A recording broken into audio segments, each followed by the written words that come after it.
about the African-American male vote there is true in places like Fulton County, Georgia. Just want to caution you, there's still a lot of vote out there, but we're going to keep a very close eye on Fulton County starting right now into the night here in Georgia. And Bill, do you have any indication that turnout is a bit lower than 2020? Because that would affect some of what Stream you're doing in these Elements said comparisons Dark as well. Jest is now live. Martha, Streaming Diablo Election 4, Day, the race to Brad Raffensperger, the 270 Secretary of State, presidential set up an election awesome while website. playing Diablo 4. And I mean, just county by county with the early vote. I was on there every hour of every day just trying to analyze it. One thing that was evident from the early vote, don't know about today just yet, but based on the early vote, the African-American population in Georgia is about 33% statewide. What the political analysts will argue is that you need, in order to win statewide, always remember, you need 30% of that first, vote. you're last. And the early vote indicated first, that Kamala Harris was just last. What's up, Tony? 26%. So that's another indicator, maybe another data point that we need to keep an eye on throughout the night as to what Brett was talking about a moment ago. Brett, what are you looking at? Well, I've been keeping an eye on this issue that Tony at was raised in 456 said our NM man running the analysis. update It RN. said that fully half of all voters said the future of democracy is the most important factor in their vote. That's a big number. I mean, that's a lot of people worried about that.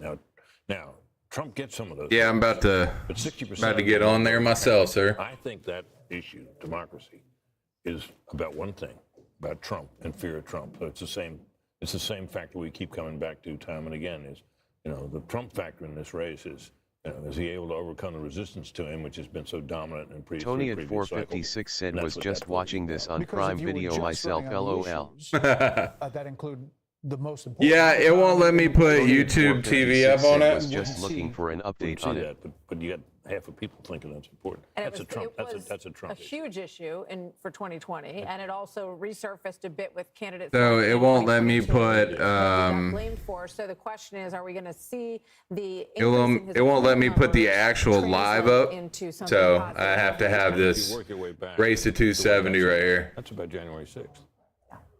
Can I clarify something? Tony at 456 said so I made a rogue now to BTW LOL. Hammered over and Damn. over again by by current President Biden, the former candidate. The threat to democracy was really on his. How you lips liking that pretty rogue? much every minute. And Vice President Harris didn't take that ball for a lot, but she did come back to it towards the end of the campaign. The other thing about it I think is striking is it shows you the power of the media because in many ways it's a BS Tony at issue. 456 You said think it's about it, go back to definitely January fun. 6th, which was supposed to be the moment when we all thought we should fear this. That our democracy was fragile. It was the premise of the January 6th special committee that we, as the Tony at co-chairman of the 456 committee, said working on getting my gear and glyphs leveled up.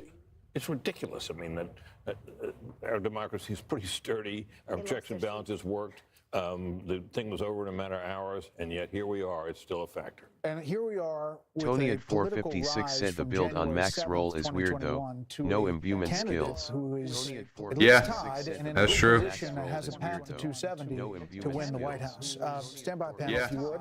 That's true. Speaking of I gotta let's pause check in that. with Aisha Hasni at the Trump campaign headquarters. She is in West Palm Beach, Florida tonight. What's the mood over there? Long way to go tonight, but how are things looking, Aisha? Things are looking good here. The crowd behind me still hasn't really filled up the convention center, and that's because I'm told that there's a long security line. Apparently, a lot of folks are at the Hilton partying right next door and still haven't made their way over, and that's because there's a really long security line. They got to go through the mags before they get in here. So that is what's holding up. Tony the at people, 456 the said how spaces you that feel see about a behind me, beer why that tonight. hasn't filled up just yet. I want to just Tony talk at about, 456 you guys said were on we're the big still out. screen when you I'm still out, but I'll be getting some tomorrow. So hold on to your points. Of Florida, of the great state of Florida, and he was telling me Thursday, you can let them loose. I'll even he thinks that's going to resonate across the country. make sure this is live. They're Yeah, going to come out and vote for Trump. I'll even lift the cap of how many can be done within a certain amount of time. Hi, Jackie. Hey there, guys. It's quite a different scene out here compared to where Aisha is. I should note that at Harris headquarters, we don't actually have Harris campaign officials because they're all in Wilmington tonight. So we're trying to get a sense from campaign officials about who was invited to this event, how many thousands Tony will at be here, who's in the 456 crowd. said better have a But I am hearing 6-pack from ready, people LOL. close to the I'll have a voting 24-pack ready. 456 said Richard has a few They've too. started tonight very anxious about Georgia, and Very the nice, feedback very that nice. They're getting is leaving them feeling pretty buoyed about it. close to the VP says that they're seeing really high turnout in the metro Atlanta area, and as of a short while ago, they had. Is there a counter somewhere that we can tell when this hell tide's coming? And also, they noted that black turnout was slow to start, but it is finishing strong, and they attribute that to their get out the vote effort. One thing they've been wrestling with is whether or not they underestimated Trump's get out the vote effort. So far, they're not seeing signs of that, but they're definitely feeling happy about Tony that at first report 456 coming said out on of Max Texas. roll they have them. All right, Jackie, thank you so much. Before we make Tony some at ratings calls, 456 said Harold, on the you wanna top of the clarify something you screen. said? The 58% 42, the Florida abortion initiative, that it didn't pass, though, because you had to have 60%. So I misspoke, but it got 58%, but fell by 2. And matter of fact, they had a marijuana initiative, which I would have voted against, but it didn't reach the number either to get to 60. Yeah, and So both already failed. Governor DeSantis is touting both of those things down there in Florida. Okay, we have some calls. We begin in Pennsylvania, home to a razor-thin Senate race between incumbent Democrat Bob Casey and Republican businessman Dave McCormick. The Fox News decision desk says this is too early to make a call in Pennsylvania on that race. This could be a big cheer. Fox News can project that Rick Scott, the Republican senator from Florida, will win. Tony at his second 456 term. said, We'll why pause did for the applause video down there change with to Aisha. people's stomachs? In Maryland, it's too LMAO. early to call the race between Democratic Ads. executive Angela They're Alsobrooks fucking ads, and dude. former Republican Governor Larry. I have to King. play. Alsobrooks has a lead, however, in our Fox News voter So I analysis have as we to wait for I have to more play votes the to come in. YouTube one on screen for it to show up, because if I do YouTube TV, they block any of the video.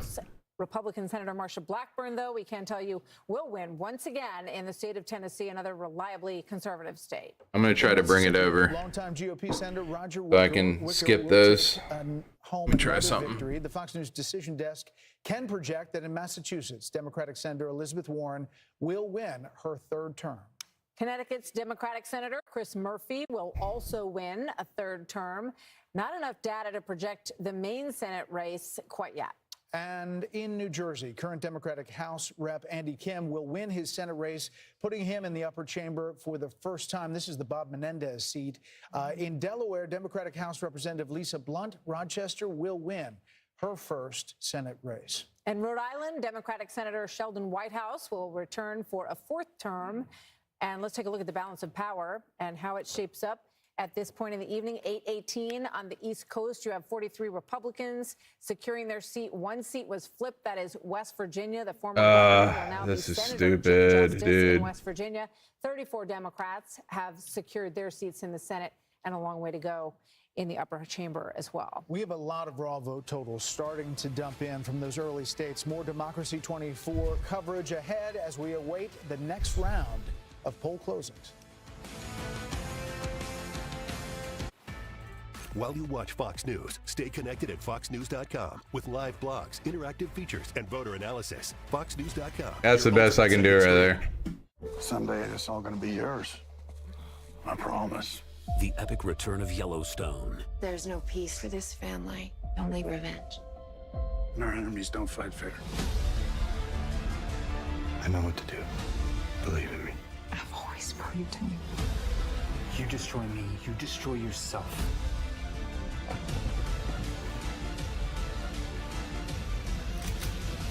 Yellowstone. Watch on Paramount Network this week. You on guard tonight? Oh, nah. They just got Simply Safe. It protects the whole home inside and out. Stop. This is Simply Safe. Whoa! That was impressive. There's no safe like Simply Safe.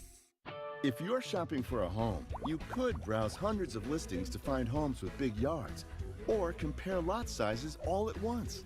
Search in full color to find space to grow. Home search will never be the same again. You believe you were sent by God? Yes.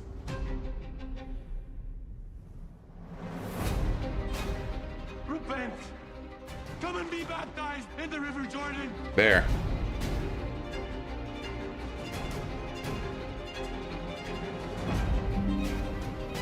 I speak in the name of the one true God! We believe at New Day USA, we have a noble... New Day USA. Closing alone. We want to do whatever's best for the individual service person. We want to be known as America's mortgage company for veterans and active duty service people. And they and their families, we're the ones that are there to help them. Oh, I feel like an ass now. Arduous, I didn't know those for service people. Some My of them bad. are giving their lives right now today for the freedoms that we have here in this country. They're We willing to appreciate do your that service. for you, for me, and for our family. So for us at New Day, All right. to have the opportunity to turn around and help those people at this point in time, it's a labor of love, it's a noble service, and that's what we're all about. Well, I guess. See, look, I'm looking at Hell Tides and it says Skogs Glen, but it doesn't say when the next one's going to come out for. So economy, obviously the biggest issue in this election. Let's go to Sandra Smith with a look at how that is playing out in our Fox News voter analysis. Sandra. Hey, Martha. Hey, Brett. Yeah, just taking a look. This is the national level. Before I dive into Pennsylvania, because we want to get a look at how voters were thinking about the economy there when they decided. Guess I'll who just they were check gonna vote for. randomly. This is their view on the nation's economy. And as we knew leading up to Election Day, it's pretty negative. But the thing to point out here is when you compare it to 2020, those that have a negative view of the economy, this is about 6 points higher than it was just 4 years ago. I want to look at Pennsylvania and show you what we're seeing there, okay? When it comes to those that are looking for change, we know this is a big part of the story of this Election Day. Those that are looking for total upheaval, this is Pennsylvania voters, okay? 28%. And you were to break that down by candidate, which we can now do as we work our way into closing time there in PA, 66% voted for Trump. This is a really interesting story. Those who are looking for substantial change, it is about split with the edge going to Donald Trump by 3 points. Okay, so substantial change. Those are people looking for still big change, and it is about even in PA. We've got a lot more we're going to dig into in Pennsylvania. We'll have that for you in a bit. Brett and Martha. Sandra, thank you. Thanks. Let's bring in our Fox Business panel. Maria Bartiromo, Larry Kudlow, Charles Payne, and Kevin O'Leary. Great to see you all. Maria, you know, it's not just the betting markets on the election, it's the markets that were betting prior to this election day. Right. What are we to divine from all of that tonight? Well, I think when you're talking about investors and businesses, Brett, Martha, I think you really have to look at economic policy and tax policy in particular. The one issue that is bothering investors and corporations out there is the plan of Kamala Harris to raise the corporate tax rate to 28%. We haven't seen that in a long time, and the word on that is that that cuts into wages. Something's got to give.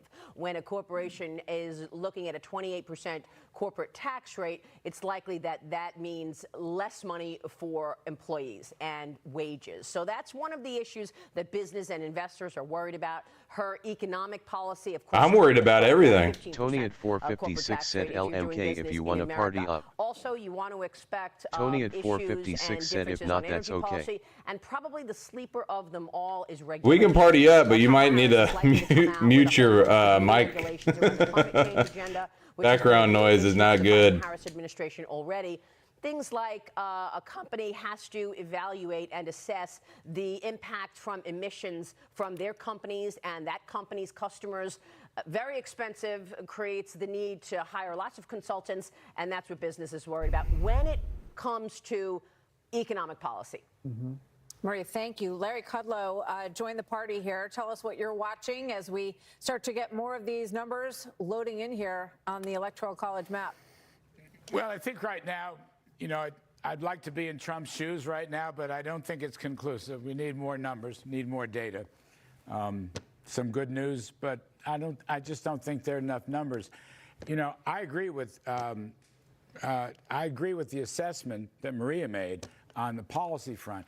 But be honest with you, number one, I don't think the stock market yet knows who's going to win or what the policies are going to be. It's watching like all. It's gonna be bad either way, I believe. We've got to see what But happens tonight. I think it'll be better under Trump. Trump has this working class coalition. It's a different Republican Party. You know, it started with him in 2015, 2016. It's ebbed and flowed. I think it's closed in high tide. The question is, with that kind of coalition working folks, whites, blacks, Hispanics, young people, others. Will it work? Will it hold? Was there enough of an expansion in Mr. Trump's base to put him over and win? I mean, a lot of people think he is. He's going to get much better numbers with Hispanics than he ever had before. He's going to peel off a lot of black votes for young people's vote. That was his strategy. I think it's a good strategy. It's not your father's Republican Party anymore. It's not that they hate business, but the business roundtable CEOs are not the center of the new party. The question is, could he expand that working class coalition enough to win this election? And give me another hour or two, and I'll try to answer that question. We'll try to get you some more data there, Larry. Charles, you know, the Republican Party has changed, but the issue of the economy, the vice president has closed that according to the latest polls. I mean, he was up big when you asked that question early, but as she closed, it got to within 2, 4, it was 6 points for us in the closing days. Yeah, Vice President Harris benefited from a couple of things, I think. First, the media.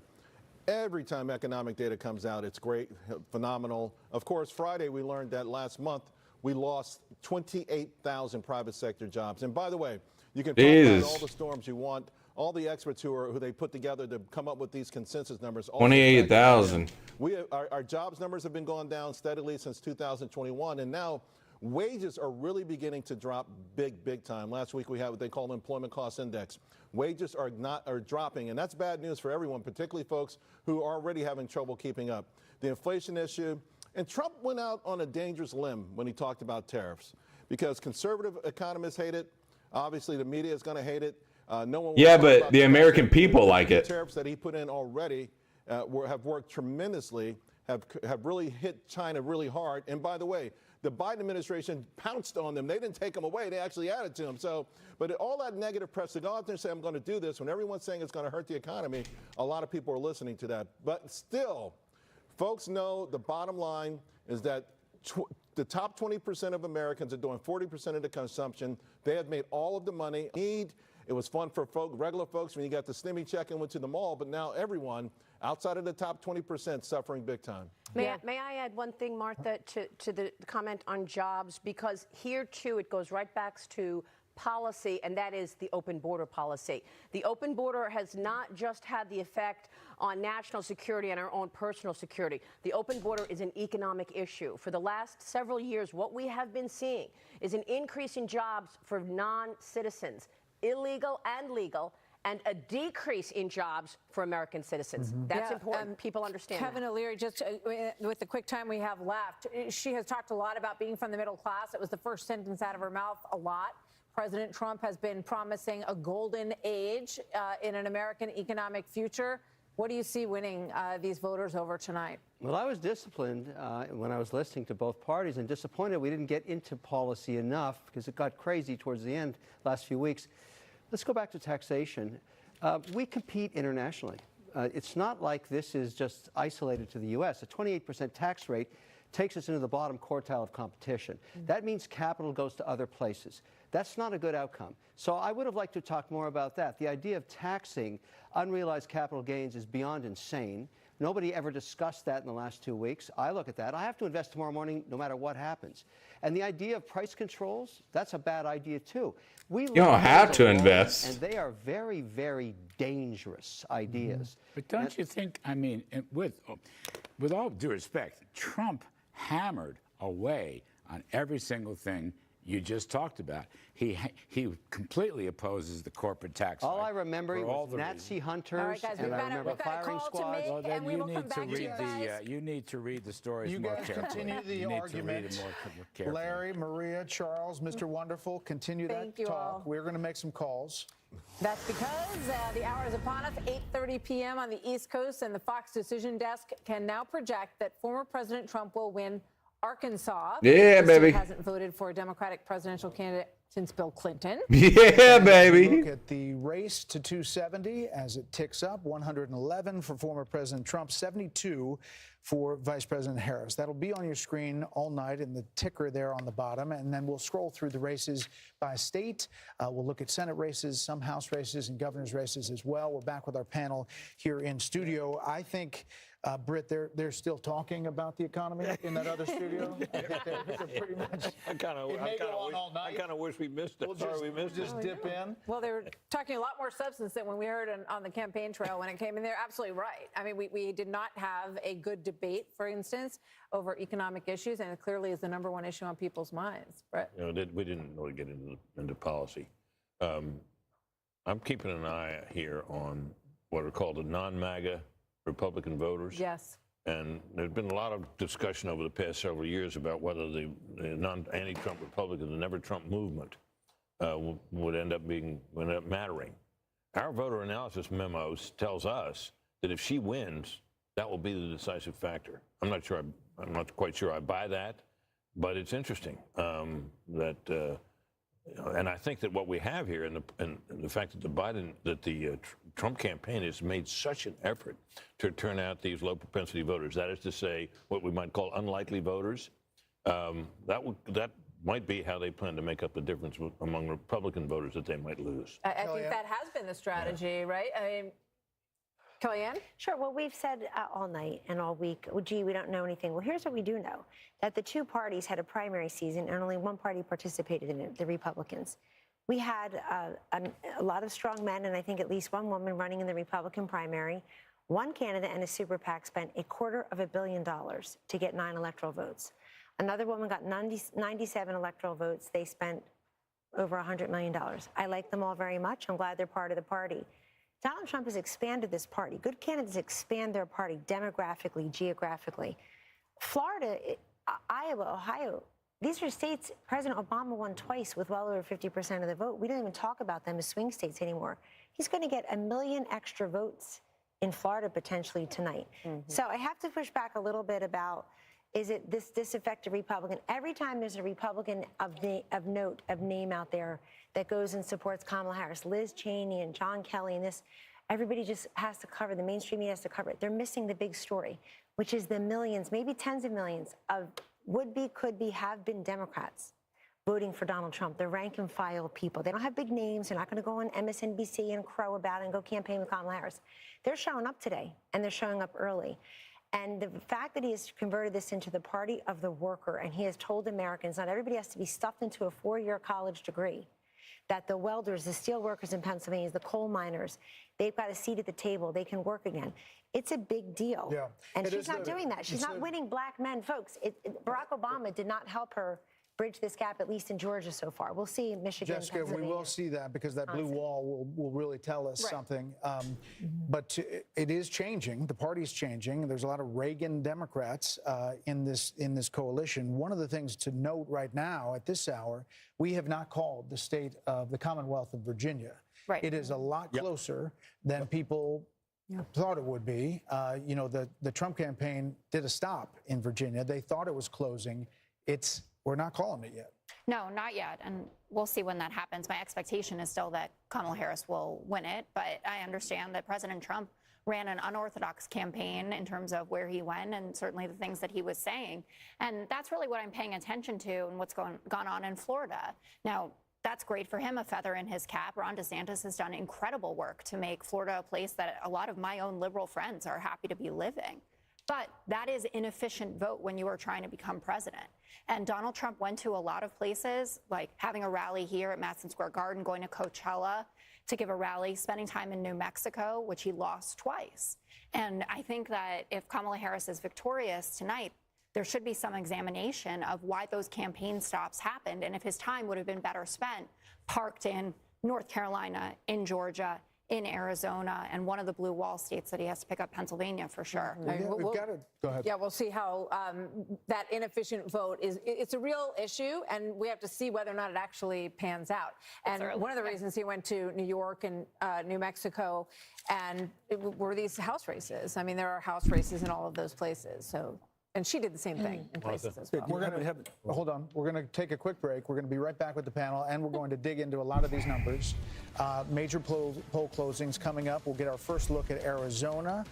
Remember Arizona, Michigan, Wisconsin? This is Fox News Democracy 24 marches on. The votes are in. The next president of the United States is... This is a great commercial. My kingdom does not belong to this world. Repay to Caesar what belongs to Caesar, and to God what belongs to God. Jesus, we trust in you. Amen. Amen.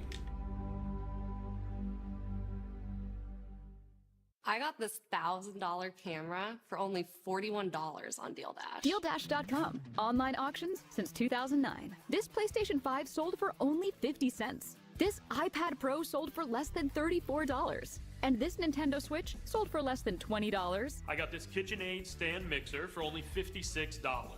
I got this barbecue smoker for 26 bucks. And shipping is always free. Go to DealDash.com right now and see how much you can save. Starting at 5 a.m., Lawrence, Steve, Ainsley, and Brian bring us all the latest after Election Day on a special Fox and Friends tomorrow.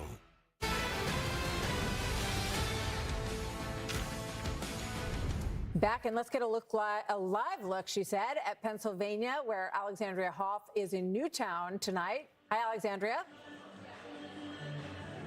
Hi, good to be with you. You know, in theory, polls have closed, but that is not the case everywhere. You have Cambria County, for example. A judge there ordered that the poll hours must be extended to 10 p.m. That's due to a machine issue earlier in the day. A machine issue. There's one polling location that's staying open till 9:30. That's in Laughlin for similar issues. The DNC also made a legal push to try to keep polls open in Northampton County later. That actually ended up being denied by a judge. That was due to there being very long lines of Lehigh University students there and polling issues as well. So yeah, in theory, polls have closed, but once again, if you are in line, even by that deadline, you are still able to cast a ballot, guys. We'll send it back to you. Hey, Alex, thanks. Let's check in with Bill Hemmer. Listen, bounce around. We've got Virginia, you've got Texas, you've got a number of things happening. Ohio.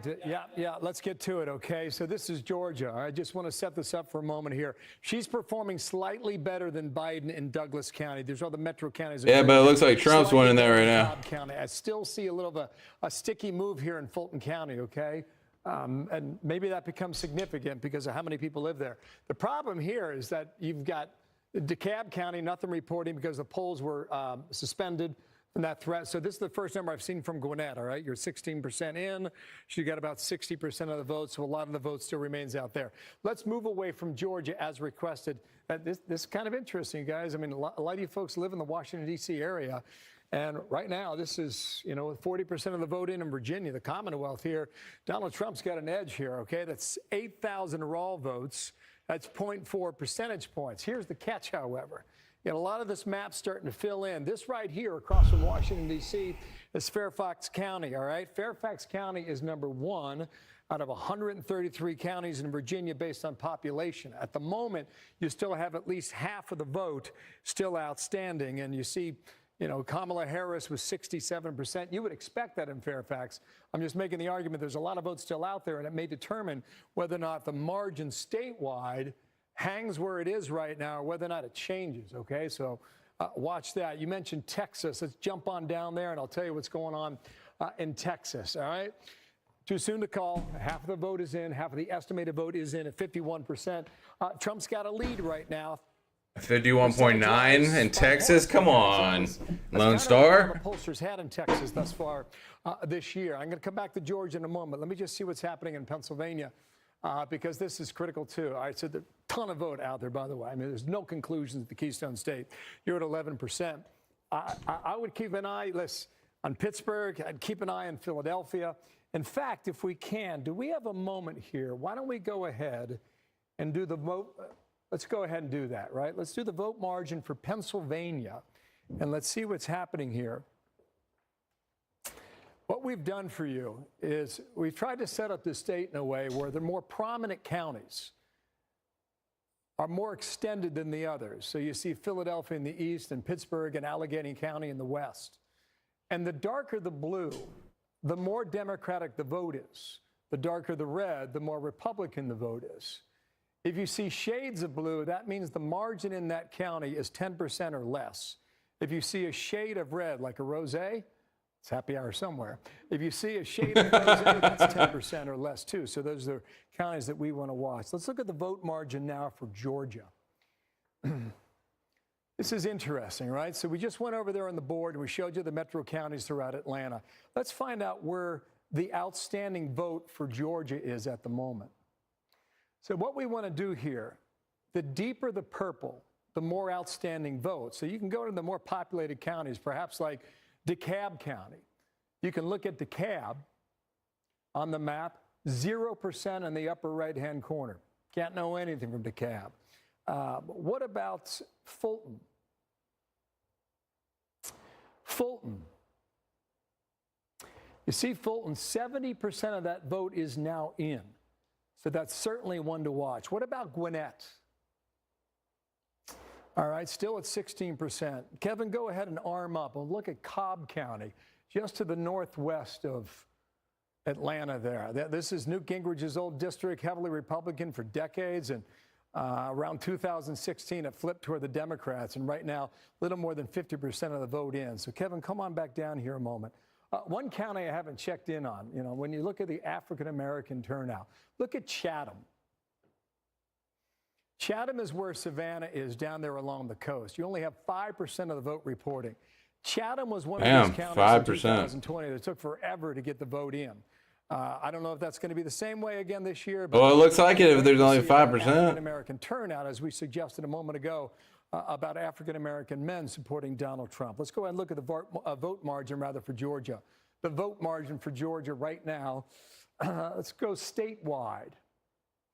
So we move away. Only from the 5% of Georgia then. In Georgia. So Chatham's still at 5%. And for statewide, you're at 44%. So a lot of vote out there. Pete Stay, go ahead and clear this, and we'll get back to this in a moment in Georgia and elsewhere. So, Brett, Martha, I think that's really interesting about what's coming in. I think that these states, as these numbers come in, Democrats have high hopes about someplace like Texas, about something like Ohio, where they look at the Ann Seltzer poll from Des Moines and say, is this indicative of the Midwest? But we're not seeing that in our Fox News voter analysis match. Yeah, go ahead. Okay, so come on over here. I haven't checked Ohio yet. It's a good state here to examine because Trump won it twice by 8 points. Let's measure his strength right now in 2020, or about halfway in, okay? He's got about 3 points right now. Better on the margins here, okay? About 3.5 points statewide, so some vote out there. But Trump has proven to be pretty strong here in Ohio the last 2 times around. We'll see whether or not he can hold. Big Senate race in Ohio as well. Bernie Moreno against Sherrod Brown. We'll track that throughout the night as well. Basically in Ohio, you've got Cincinnati and Hamilton County. You got Columbus and Franklin County. You got Cleveland and Cuyahoga. Those are your 3 main population centers. They have been blue for some time. I would not expect them to be even a shade of rosé, okay? But let's go into my hometown. That's Hamilton County. Strong performance here. About 2/3 of the vote going to Kamala Harris. This is one of these places, that's the cities where the progressives and the Democratic movement has gotten to be pretty strong, especially in local government as well in that city. This is Franklin County. You got Ohio State University there, so you got a strong student vote as well. Greater than 2/3 going to Kamala Harris right now. In 2020, the final vote in Franklin County, which is Columbus, you had 65% of the vote for Joe Biden there. So a little bit of the vote still out there, but she is overperforming Biden's number from 4 years ago. And this, I'll just finish up here, guys. Cuyahoga, to check this. Heavily Democratic, 3-1 Democratic. God almighty. Is she winning Ohio? Right now is in, and Kamala Harris, 71%.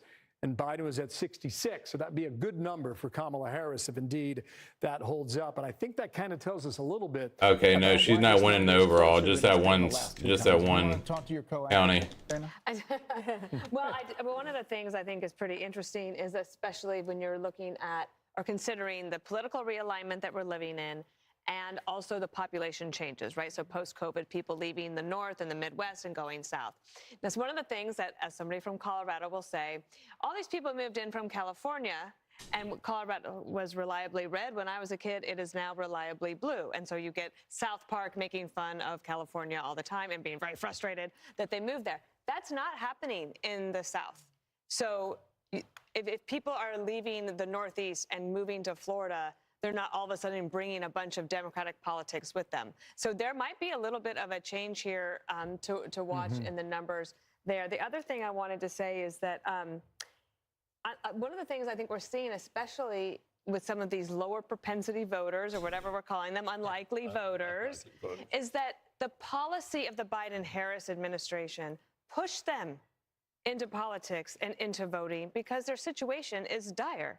And they want a better life. So they went to the rallies and they went to the podcasts and they had fun and they got involved. What will be interesting to see is Kellyanne might be able to correct me, but as I understand it, if you don't vote often or if you're a first-time voter, whichever party you vote for the first time, you're likely to vote for that party the second time, and then you might have that voter for life. So the political realignment that is happening and the coalition that Harris and Trump are putting together could have longer legs. Well, it goes to what Kellyanne was saying earlier about the working element of the Republican Party shifting. And I think that when you look at Ohio, you are seeing a concentration likely coming from the suburbs, which is leaning more to Harris. There's something else I see very quickly, and I see it in Virginia. Remember, this is the first presidential election since Glenn Youngkin was elected over Terry McAuliffe on the issues of wokeness and education and just really post-COVID policies. These school board elections. I think we're having a parents' rights renaissance in this country that continues. And I think two pillars that we don't cover enough in all the issues, the themes here, are wokeness and weakness.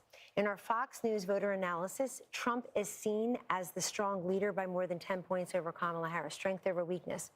But it's also fairness over wokeness. People feel like life is increasingly unfair. They don't want men and women's sports. They don't want to think their kids are stuck in schools based on their zip code. They don't want the pipe fitters and plumbers to pay for student loans of doctors and lawyers. And they don't want 10 million people to come here, including in all these states we're seeing, and get cash and cell phones and clothing and hotel rooms. They just say it's unfair. I couldn't say it better myself. Ballot, whether we feel it or not, I'll never understand how Kamala Harris chose someone in Tim Walz who was to the left of her on the woke agenda. Harold, quickly. So you look at, we talk about early surprises. Jesse and I love sports, so do you, Brett. When you can get a quick touchdown in a game against somebody you're not supposed to beat. If he wins Virginia, this is a big thing. This is one of those early things that could go your way. Similarly, her numbers in Ohio are interesting to me. I did not think, you talked about the Seltzer poll, and Jessica and I talked about this before we got on. That number suggests, that's what she was suggesting, it could close there.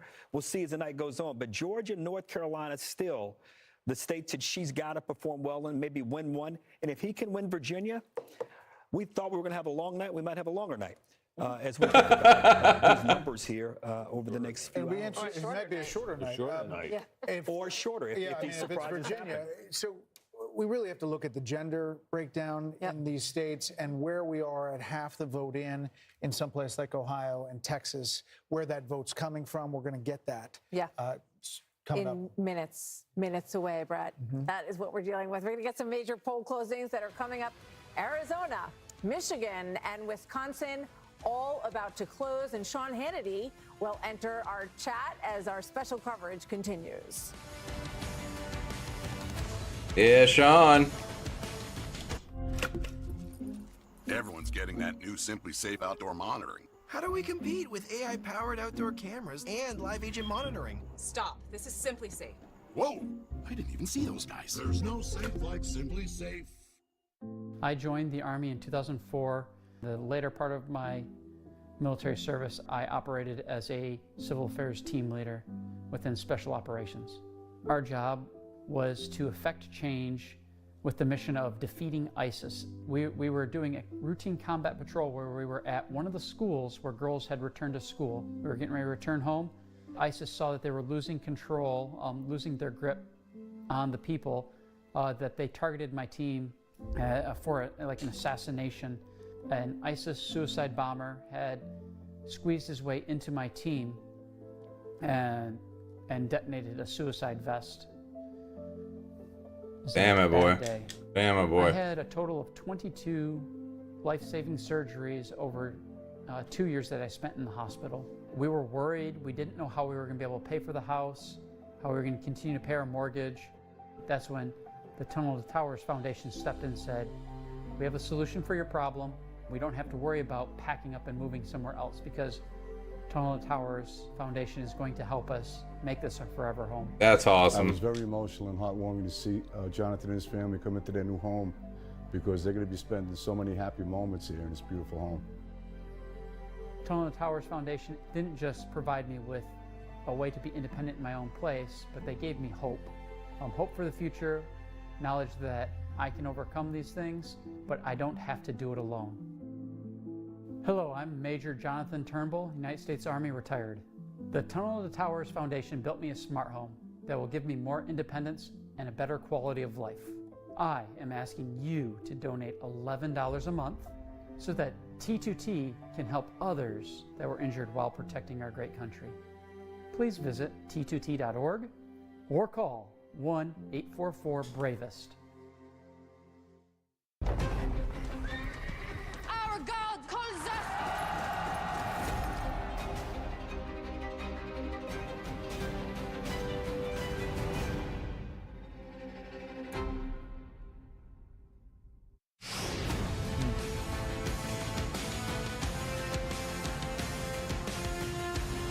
We are getting a lot of new numbers in here, and we are about to see a close in Arizona, Michigan, and Wisconsin, all obviously battleground states, all very hotly contested, and those closes are just minutes away. So meanwhile, let's check back in with Harris Faulkner, who is speaking with voters and hearing their voices. Hi, Harris. And watching everything you guys are doing, Martha. Thank you. This is Voters' Voices, and I'm Harris Faulkner. Here with me, polling expert Lee Carter. And we have a fabulous audience of voters talking with us about the top issues in the race for the White House.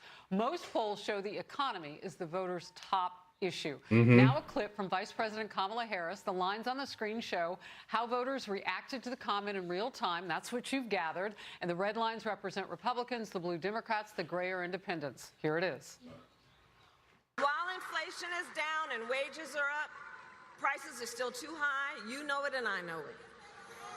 And unlike Donald Trump, who had $400 million served to him on a silver platter, I come from the middle class. And I will never forget where I come from, which is why my common sense plan will lower the prices you pay on everything from prescription drugs to groceries to housing. Donald Trump will raise costs on you and your families. In fact, independent economists have analyzed our plans and found that mine will cut your costs and strengthen our economy. His will increase inflation and lead to a recession by the middle of next year. Independents, Republicans didn't find what they wanted. Again, we're watching for independents. That's right. So you can see there, independents gave this a D, Democrats gave it an A, Republicans gave it an F. Now, I think what's so interesting about the independent voter there is they really were turned off when they heard her talk about the middle class. And I also heard from voters there they wanted more specifics on the economy, and they said that you can find experts to reinforce whatever you want to believe. I'd rather hear what you're going to do for me. Yeah, all right. I want to go to Alexandria now, Republican registered voter. Still not sure all the way up until the time you voted. What did you do and why? Absolutely. Well, thank you so much for having me tonight, Erin. But she's a changer. They need to change the smoke detector. Y'all hear that? And they can talk about everything relative to the economy, but what really matters is what actually happens. And we have to ask ourselves, was it easier to buy groceries under the Biden administration or under the Trump administration? Yep. And for me, I can say personally that I am concerned with the direction that the country is headed in. And I would say for a vast population of the electorate that the same sentiment is shared. So I think that we all have to really contextualize all this information and ask ourselves the actual questions of how we feel in the circumstances. Who did you vote for? I voted for Donald Trump. All right. This is the second time, you're 22, that you voted in a presidential election. Was your vote different this time than it was in 2020? Did you vote for him last time? I did not vote for him last time. Sounds like the economy made a huge difference for you. All right. Oh, this is fun. Getting to know all of you as we watch in real time. We've got some races that are coming in too, and we don't want to miss a minute with Brett and Martha. So we will hear more from the voters' voices throughout this evening. So glad to be here with all of you. Brett and Martha, back to you. Harris, thanks so much. Harris. So we welcome Sean Hannity to the panel. Sean, you're watching Hey. all of this, along with us tonight, and you say that you have some significant takeaways already. I have a lot of takeaways from tonight. Obviously, you guys have gone over the issues and what is important to people and what they've been telling all the pollsters, exit polls, et cetera. I'm looking at this from a little bit different perspective tonight. To me, it's a numbers game. I was on with Dana and Bill Hemmer earlier today, and I made the point going into today that Kamala Harris and her team had a numbers problem. And the numbers problem was they didn't have anywhere near the votes or the percentages of votes that they had in 2020 when it was Biden and Harris. Now, that's a math problem that you have to overcome with unprecedented day of voting, which Democrats are not used to doing. I've checked in with a lot of people that I trust, a lot of people that I think have a lot of knowledge in individual states. For example, Reince Priebus, long conversations with him.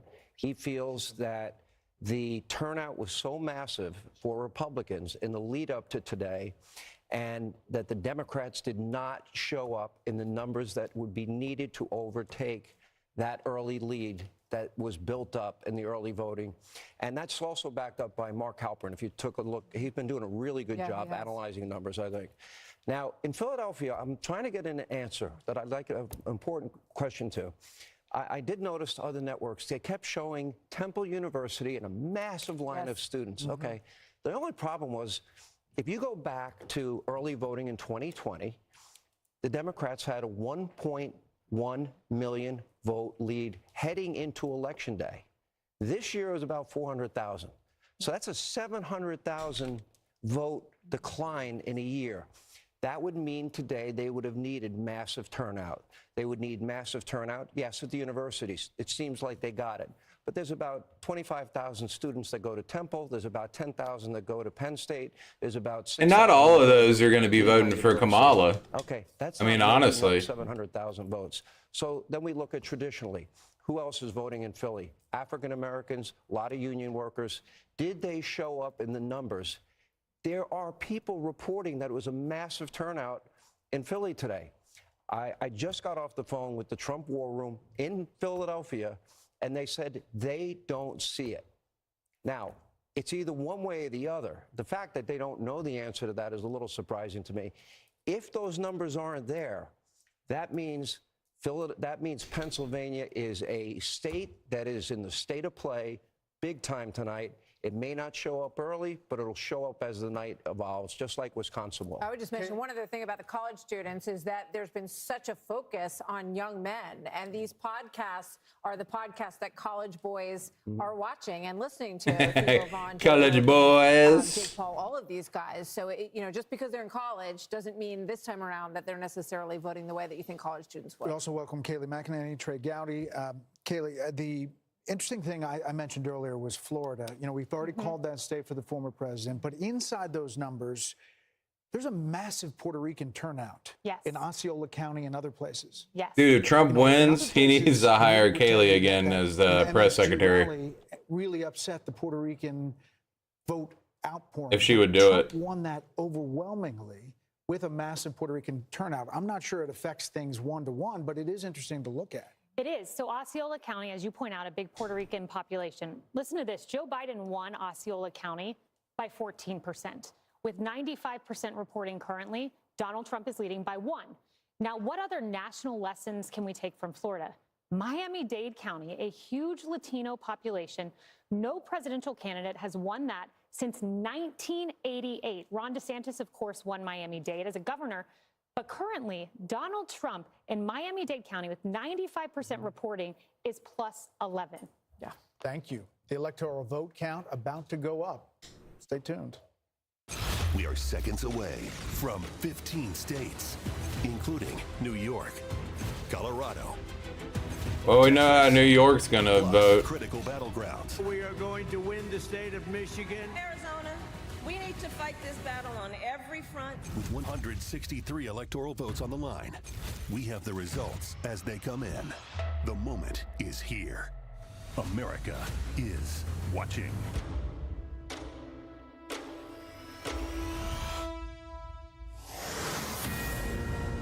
It is 9 o'clock in New York. Another 15 states have just finished voting. This is the heat of the matter here. The Fox News decision desk says it's too early to call Michigan one of the two battlegrounds in the Rust Belt that just finished voting, part of that blue wall that we hear about all the time. The other is Wisconsin, where Vice President Harris and former President Trump appear to be locked in a very tight race.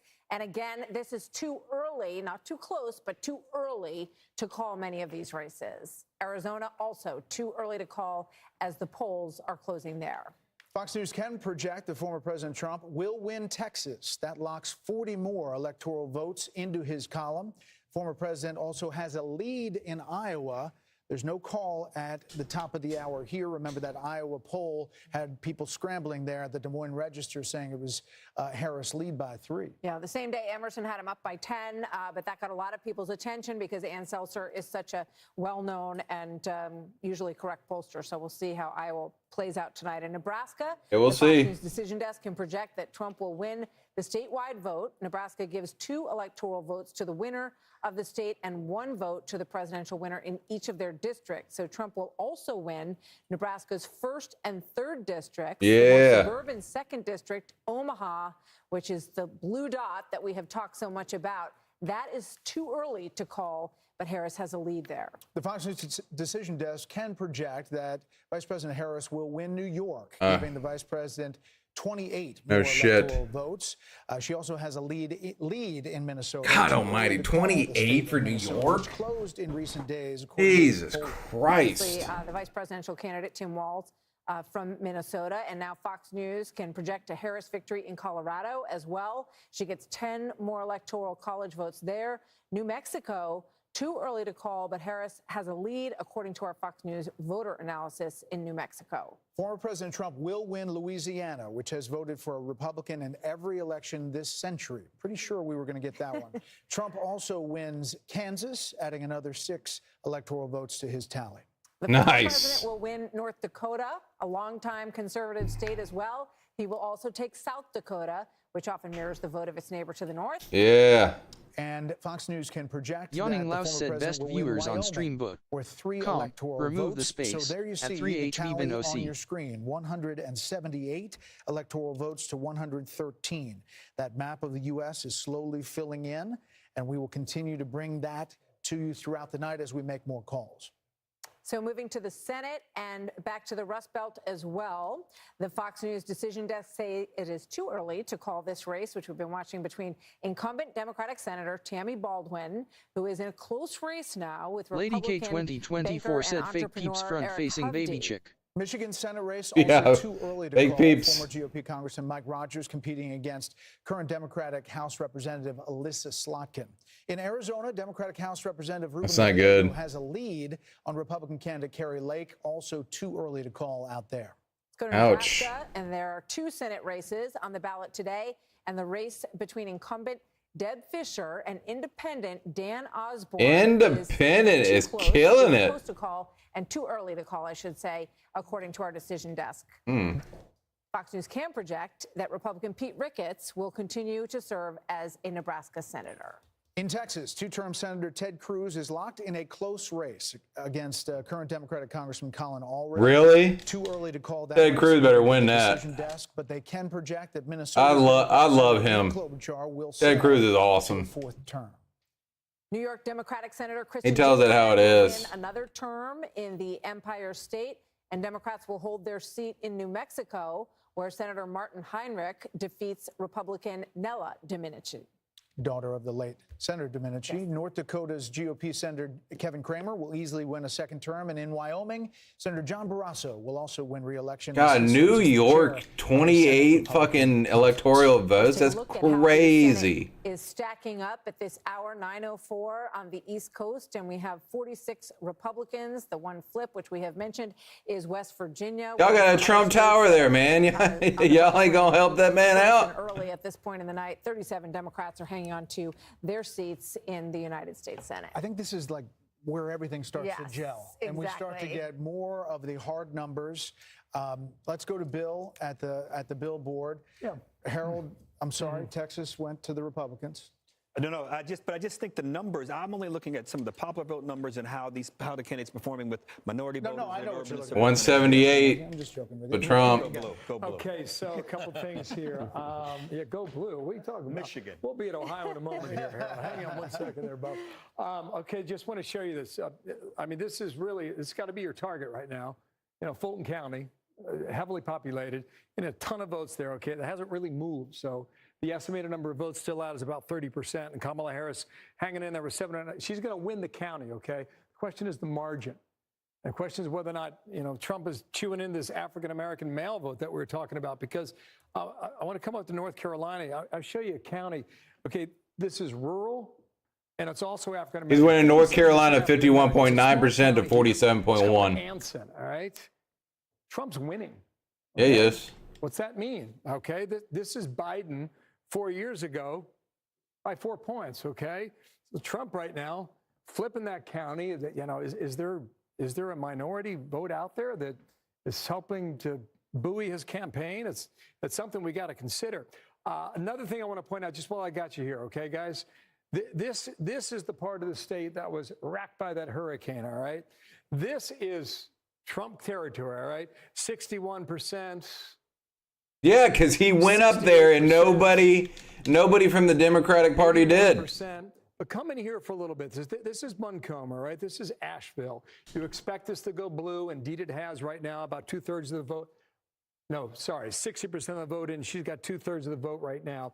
But these counties here, you just wonder if there's an effect here, all right? Because 53, this is Transylvania. I was checking this out a short time ago. This is Rutherford, 72, but a lot of that vote's still out there. Why am I showing you this? Because your comparison for percentage is that you expect Trump to do well out here. You know, 72, Henderson, 58, Haywood, 62. So we're going to see through the night whether or not that storm damage had an effect on the vote turnout in North Carolina. Just keep that in mind as we move through the night. Also, I was just poking through here in Ohio. We saw this a moment ago based on a percentage spread. It seems like Trump is upping his number. Remember, I made the point that he won the state by 8 points in 2016, 8 points in 2020, and he was trailing there the last time we checked out the Buckeye State. But right now, the number has improved tremendously for Trump. So he's starting to track a little more toward that 8 points. And you were making the observation earlier about the Iowa poll from over the weekend, and do folks in Ohio vote like the folks in Iowa? If Ann Seltzer's poll, the Des Moines Register, had Kamala Harris win in Iowa by 3 points, a lot of people dismissed that. And if you're going to draw that comparison with Ohio, I think right now you can say that maybe Iowa's not going to go that way, but we'll see throughout the course of the night there. I think we should get a cut from the Des Moines Register. We've mentioned her like 5 times this evening. I don't think they maybe like that was something, the idea. a little something for the mention. Yeah, just because I popped it up, guys. I looked at it the first time here. Yeah, you're right about that, right? A little something on the side, a little backsheesh, right, Brett? Okay, so this is Michigan. The first time I've looked at it, all right? You got 10% in, all right? Look at this. Yeah. Robert Kennedy going to make a difference in Michigan? He is on the ballot. They tried to get him off the ballot. The court said, no, you got to be on the ballot. He's drawing 2,455 raw votes. Okay, now, if Michigan is that close, it's just something that we're going to have to watch throughout the night to see whether or not this That's is crazy, man. He's not even running and they're voting for him. So far. So that's for you, by the way. Let's interact with the panel here. Yes. That's insane. About that point about third party, RFK Jr. tries. First of all, the Democrats try to prevent him from getting on the ballot. And then the Democrats try to prevent him from getting off the ballot. Now, he's on the ballot in Michigan and Wisconsin, also Minnesota. But Michigan and Wisconsin, obviously, if it comes down to really tight, that could make a difference. Why would anyone vote for someone who doesn't want to be the president and has asked you not to?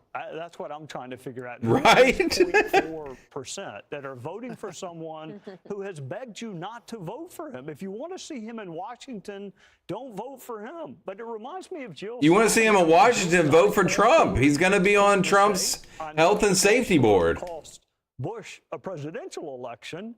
I was in the green room, Brett, doing what I did in high school, which is finding the two smartest kids in the class and sitting in between them and looking on their papers. That's McCarthy and Rove. there may be a 269 tie. I know nobody wants to hear that, but there is a scenario There he in is. which there will Any be other a topic tie. for discussion tonight? Sean, you want to move on? Yeah, I think we can move on from that. I don't think anyone really wants that. But actually, I would accept that because that would end up in the House of Representatives, and I'd say our Republican odds at that point would be pretty good. It is a very dysfunctional House, but I think they could coalesce around that, yes. I think they would. What are you looking at, Britt? Well, 8 years ago, you may remember, it was a while before we sensed that the Trump upset was happening. And one of the earliest indicators we got was from the betting odds, which I was at a farther point on the panel that night. By the time you got to me, about everything smart had been said. So I started talking about the betting odds. Well, I've followed them ever since. Tonight, as we started this broadcast, Trump stood a 58% chance, according to the betting odds, of winning the election. As I read this off the screen now, 69.2%. So whoever's doing the betting out there and affecting these odds is increasingly of the view that he will win the election. And how much does it impact it that, you know, it's the first year that you're seeing some of these betting markets in the United States? Because there's a lot of people who are playing them probably in a fundamental way. These odds, composed by Maxim Lott and John Stossel, are from Betfair, Smarkets, Predicted, Polymarket, Kalshi, and It's a basket. it's a basket. It's an average. Dana, what are you looking at? I am looking at some of just on X, watching some of the Democrats complain about the Electoral College. And, you know, about a week ago, there was some conventional wisdom that she could actually win the Electoral College, but that Trump would win the popular vote. And then there would be no complaints about the Electoral College from them if that were to happen. So obviously it's too soon to call, but I'm certainly watching that to see what they're going to say. Plus, I have been wondering about Kamala Harris and this whole decision of Biden to run again when she knew that he was incapable, but they were still asking their donors, give us all your money. He's okay for 4 more years. And obviously he wasn't. But then that did not leave her enough time. Apparently, that's another complaint that they have, for her to introduce herself. Oh, yeah? Had over $1 billion. Oh, yeah? is that what's going to cut it? They need more time for her to tell more lies? I don't know, 40 days or something with no press conference, and it took a really long time for her to finally sit down with Brett and have a substantive interview. I mean, there was time. Sure. Again, we're acting like this thing is over. No, we're not. No, we're not. I was just playing off of Dana's point. But I do think after the debate, she performed so well against Trump. She asked for another debate. I thought that the interview that Brett did with her was as substantive an interview as we've seen with her throughout the last several years. You would have thought, because she did well there, that she would want to go and do more of them. But more interviews? More interviews to sit down and talk. After the one with Brett? After the one with Brett. She booted the question about when she first knew that he was not himself. Well, I have a slightly different opinion on it. I thought she did. She gave in that interview, and I thought if I were her, I'd have gotten out and done more. But she did some, and She was so cautious. She gave a pre-debate answer. She said, "Biden's great. He's fine. I've seen him do all this wonderful I stuff." would have done it very differently than her. However, I'm sure you would have. But the way she did it, she put herself in a position to be 50-50 here this evening. And if we're to believe Trey, this thing could be listening to the two smart guys in the green room. It could be 269. She must have done something right. I still look at Michigan and Pennsylvania and Wisconsin. Since 1980, those 3 states have not gone all together other than 1988. Dukakis got Wisconsin and HW won the other 2. If the numbers are tracking right and continue along those lines, we could find ourselves in a position where we're having a conversation about a Congress. Then it would be curious, Sean, if the Democrats win the House. How does that play into it? Look, I hope we don't get there because I don't want this fight. The country doesn't need this division. But the House does the president and the Senate does the vice president. So you could end up with President Trump and Vice President Harris. But they vote after the election. They vote after the election, and it's only 1 vote per delegation. But we'll cross that bridge when it comes to it. Sandra Smith is digging into the voter analysis stuff and how it tracks with the raw vote and what we're seeing. Just trying to keep feeding your conversation there. And Martha, I know you were asking about the suburban vote and what we're seeing with our Fox News voter analysis and some really interesting findings I'll put up here for you. As far as the suburban voters concerned, this is what we're seeing in Pennsylvania. Okay, suburban voters.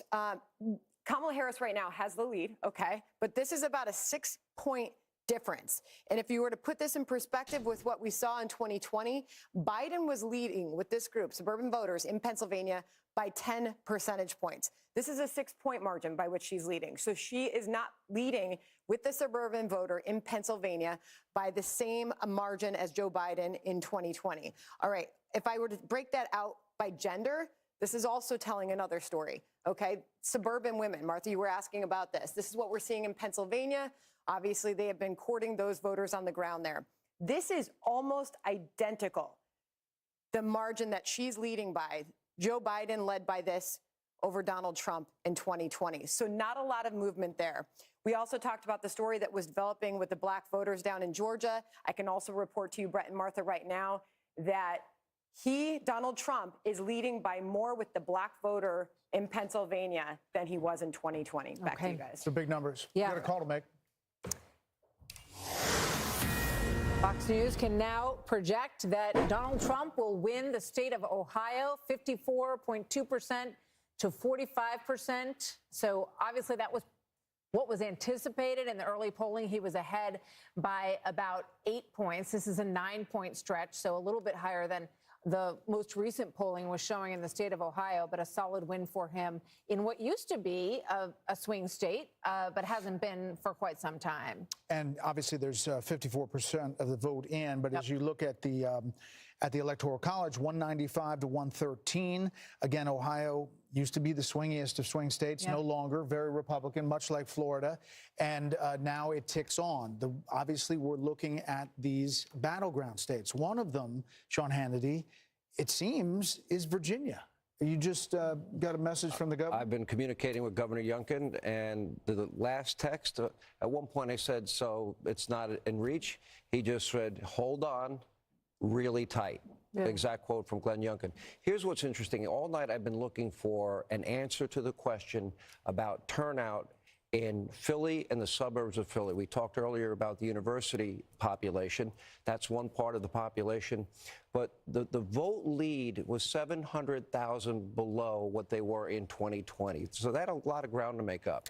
From the Trump campaign, now take it, this is what they're saying. They believe this is going to be a tortoise hare kind of night for them in Pennsylvania, in as much as they don't even think Harris got 200,000 of the 700 that she needs to make up. Those are the numbers that they are saying. Now, if that is true, that would mean African-American turnout did not appear to the number and degree that they wanted. And secondarily, any other vote they thought, the union vote, workers are not going her way either in Pennsylvania.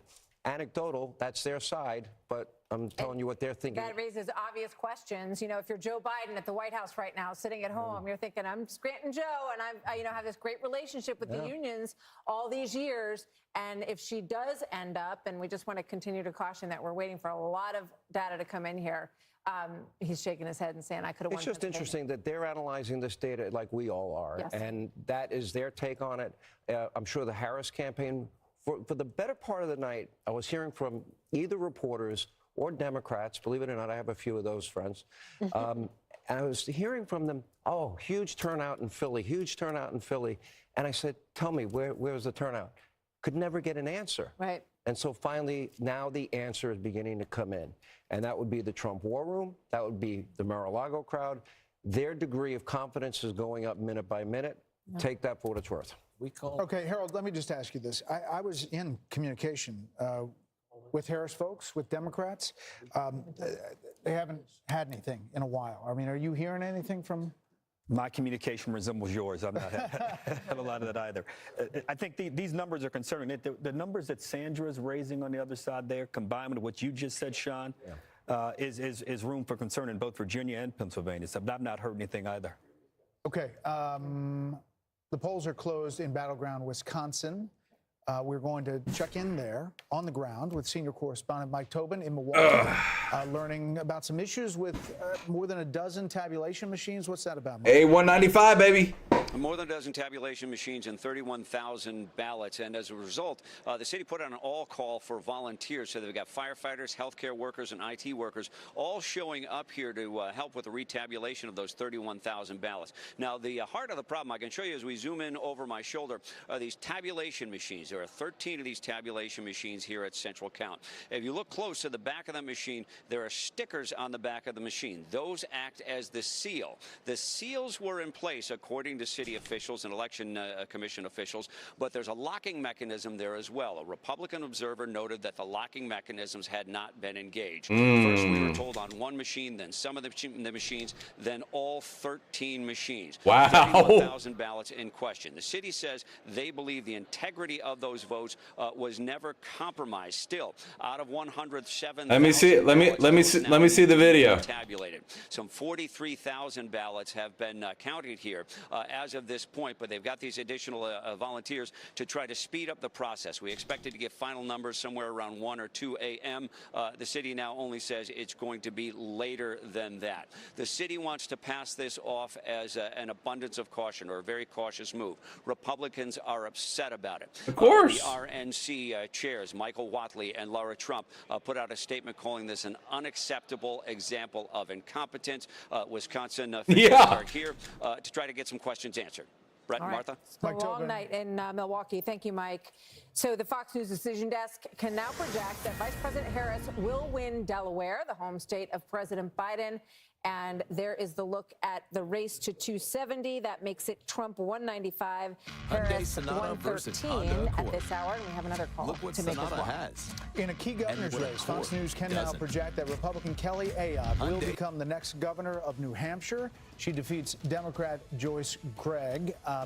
And that was a close race for a while, but Kelly Ayotte will win there. Here are a couple of other results we're getting as our Democracy 24 coverage continues. It'll be on the screen all night long.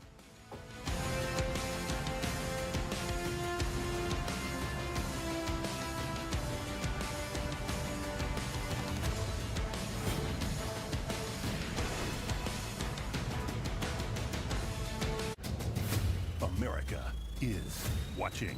Democracy. They have a secondary locking mechanism, and all of them were not locked. The votes are Come on, dog. The next president of the United States is... Lord, to you we entrust our communities, our leaders, our president, our country. We give it all up to you. Yep. Jesus, we trust in you. Amen.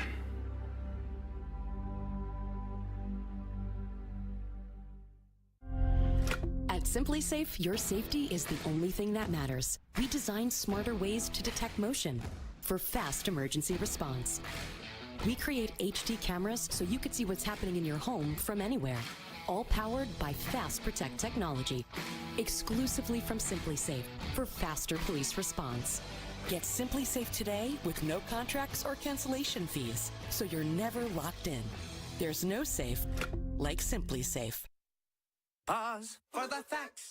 Classic first-timers. They don't know that nearly half of all used cars have been in an accident. But Carfax shows how accidents impact price, so they don't have to overpay. Unpause. Ooh, I want no accidents. Shop the all-new Carfax.com. What is the dumbest thing you've ever wasted money on? I was paying for 2 Netflix accounts over like 3 years. How'd you figure that out? I saw an app that shows you all the monthly subscriptions you have and how much you're paying. What is the app called? Rocket Money. Here's why you should switch from Google to DuckDuckGo on all your devices. DuckDuckGo comes with a built-in search engine like Google, but it's private and doesn't spy on your searches. And DuckDuckGo lets you browse like Chrome, but it blocks cookies and creepy ads that follow you around from Google and other companies. Ad blocker. It's free. We make money from ads, but they don't follow you around. Join the millions of people taking back their privacy by downloading DuckDuckGo on all your devices today. Everyone's forgotten who runs this valley. Time to remind them. You will ruin this family's name. You destroy me, you destroy yourself. I took all the risk, and I took it for you. We only thing left to do is to kill as much as you can before they kill you. Yellowstone. Watch on Paramount Network this week. The epic return, dog. Oh, I gotta watch that. Yellowstone was good, man. Ted Cruz will have Yeah, Ted. term, and he has defeated Democratic Congressman, former NFL player Colin Allred. There was some movement in this race. It tightened a little bit, and there was some discussion that maybe Ted Cruz might lose his seat, but he has handily. Do you know how much money they Colin poured into Allred. that race? Yeah. Democrats poured a ton of money into that race. Colin Allred was a Good candidate. good candidate. Absolutely, good debater. Minus being in Texas. Ooh, 47. We've already flipped one. As you look at the balance of power, 47 to 37. Again, West Virginia has already flipped, majority at 51. We're looking at states like Ohio, the Sherrod Brown race, Montana, the John Tester race, as a possible flip in the U.S. Senate. Brooke Taylor is at the Cruz campaign headquarters in Houston. Check in with Brooke. Good evening. Good evening. I could tell you some behind-the-scenes info right now. We have Fox News playing on both screens right now. The crowd right now going wild because we just threw up the race, and we have Cruz again with that strong lead. So everyone here is very excited, but I could tell you from talking to the Cruz campaign that they have been taking this race extremely seriously. When you think of Texas, you think of this deep red state. A Democrat has not won an election here in 30 years, so since 1994. But again, since 2018, Democrats have really seen an opportunity to possibly switch the seat. We saw it with Beto O'Rourke.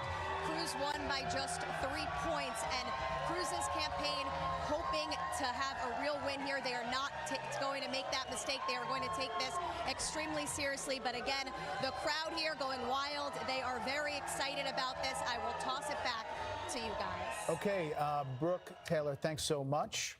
Let's bring in Pete Hegseth, who is at a honky-tonk in Nashville. Of course he is. Of course he is. Where else would we find you, Pete? A second. Hold on. Once I go like this, we got to wrap real quick because they're coming to us. You're on. Should we get Pete a drink? Just Hello. stand by, everybody. We're Go ahead. coordinating with the mothership. Pete, we are the mothership calling Pete Hegseth in Nashville. Can you hear us? Hey, guys. Yes, I can hear you. I'm sorry, Brett and Martha. We're at Kid Rock's Honky Tonk in Nashville. I can't hear a thing. I can't hear myself think. And the crowd here is psyched because you're now on the TVs here in the bar as well. I'm here with Clay Travis, Morgan Ortegas, Tommy Laird. We just had Kid Rock himself. So while you're at home watching the returns on Fox, and everybody's watching you guys, and you're doing a phenomenal job, pull up Fox Nation on your second screen and have a party with us. Because I'll tell you, the vibes here on the ground, we're talking to voters today, too. Thank you so much. Pete, Sounds like thanks they're a having a lot. pretty good time there. They are. We're back with our panel. Britt Hume, Dana Perino, Harold Ford Jr., Kayleigh McEnany, Sean Hannity, and Trey Gowdy. And Bill Hemmer just went behind the billboard, and I kind of was going to call him out there. It's like the Wizard of Oz. So they're saying that Harris people are looking at Erie County, Pennsylvania. Yeah, I was looking at it too. One thing to keep in mind here as we look at this data here is you got to remember how they count the votes, right? You know, they start processing at 7 a.m. this morning. All that's mail-in stuff too. And that's the vote that's put out first. And so I want to do something funky and fancy here, guys. So just bear with me, because I'm going to try and find Pennsylvania in 2020, okay? This is important. It's important for us to understand. It's important for our analysts to know, understand. It's important for the audience to understand at home. This is 4 years ago in Pennsylvania, okay? This is just a 24-hour span from November 3rd into November 4th, from 8 p.m. to 8 p.m. the following day. And the vote that count that came in here, right, it's heavily blue, well over 70%. And then around 11 p.m., you get across to the line. And that's where the Republican vote started coming in for Trump. Then you went well past midnight, and Trump maintained his margin for almost the entire day on Wednesday. And then if you went further off this map, you see where eventually the bars there cross the other way for Joe Biden, okay? So with that in mind, Okay, we're going to show you Pennsylvania, and we'll try and digest all this together now. I haven't looked here in some time. You only have a quarter of the vote in now, okay? So at least 75% is still out. And you see a lot of blue in the areas where Kamala Harris needs to do well, namely Pittsburgh, Allegheny County, and namely Philadelphia and what they call the collar counties around Philadelphia. But the argument for this hour is that there's a strong Democratic vote in that batch that's now been counted, okay? There's 2 counties in Pennsylvania that you watch because they are bellwethers and they are flippers too, okay? One is Erie along the border here with New Jersey. One is Erie up there in Lake Erie. This is Northampton here in the east, okay? Northampton is one of these counties that flipped last time around, all right? Kamala Harris with a lead with 27% of the vote reporting there in Northampton. The other one is Erie that I mentioned a moment ago, okay? This is up on the lakefront here, all right? I don't know why we're getting 0% in because there is some of this vote that may lend itself to some of the confusion with the early vote being tabulated from the mail. I don't know. I can't vouch for that. I'm not sure what's going on there. We're going to watch the less than 0.5%. Yeah, that's right. So it's like 0.5% of the votes now being tabulated. That's why we can't get to 1% there in Erie County. But in all likelihood, you're going to see the T start to form here in Pennsylvania, and the T is going to be all red. And we're going to see what happens on, both sides of the state, and they're going to be blue. The question is, how blue will they be? So we'll watch that here. You guys didn't mention Virginia. We'll just pop on down here because it seems like there's a pretty good race going on right now, all right? Trump has just upped his margin here, all right? So he's got about a 2-point lead statewide. Too soon to call, I should say, with more than half of the vote in.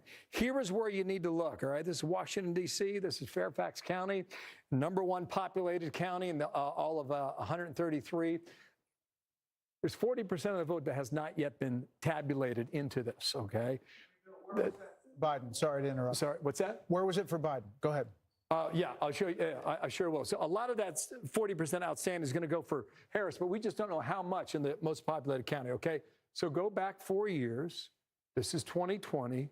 This is Joe Biden at 70%. Okay, so Kamala Harris, she has time to make up for that, given the fact that that vote is still out. And I would say, just looking at Georgia a moment ago, Fulton County looks to be somewhat similar. And the reason is, I'm going to explain this to you, okay? Fulton County is the most populated county in the state of Georgia. You're going to get a lot of Democratic votes from out there, all right? She's up by 46 points, all right? Pretty good margin, 202,000 raw votes, okay? So 4 years ago with Joe Biden, he won the county with 242. His margin on a percentage basis was a bit higher, about 2 points, but 242,000 in a state 4 years ago. Sorry, excuse me. I apologize. Let's go statewide here. In a state that was determined by 11,779. Let me go to my cheat sheet here, guys, all right? I can do something that's a little ugly, but for the sake of the audience at home and for our knowledge too, this was Georgia in 2020. Wow, look at this. Okay, again, we've taken a 24-hour period from 4 years ago. Blue is the Democratic vote, obviously red is the Republican vote. And you see all this, at 7 o'clock, boy, it was all over the place, okay? And then in the 8 o'clock hour, Trump easily took a lead there. And then the margins started to close overnight around 3 a.m. The lines moved and they moved and they moved for several days until finally we reached that margin of 12,000 votes separating Biden from Trump in the Peach State. So. But the difference would be that was the COVID election, and that was a lot of mail-in vote, right. And that was not the same early vote for Republicans, right? Yeah, I would argue you're right about that in Georgia. I think the important thing to keep in mind is how states report it. Yeah. And Pennsylvania is a really good example here where you're going to get a heavy blue, some would argue mirage in the beginning, and we'll see whether or not that mirage is real throughout the night, and maybe even into tomorrow. Bill? Yes. Broadly speaking, there'll be some exceptions to this. Does it appear to you that she is underperforming Biden nearly everywhere? It's a great question, Britt. This is just anecdotal. I answered the best way I can. I've been poking around all over this map. I can find some good news for her by a point here, a point there. I can find a lot of good news for him, a point here and a point there. But it seems where the areas where she is gaining the most is where the votes are. And the areas where he's gaining the most is the area that he targeted, and that's the rural area, whether or not you can extrapolate that over a place like Hall County, 72%, right? Banks County, 89%. Now, the problem for him is that that's 94 out of 159. But I can move along the northern border of Georgia, and, you know, it's just, yeah, it's dominating, 81. How does it compare to 2020? I'll show you that next here. Look at that. I mean, that's 86. Now, 2020, in the same counties, I'll go in reverse, all right?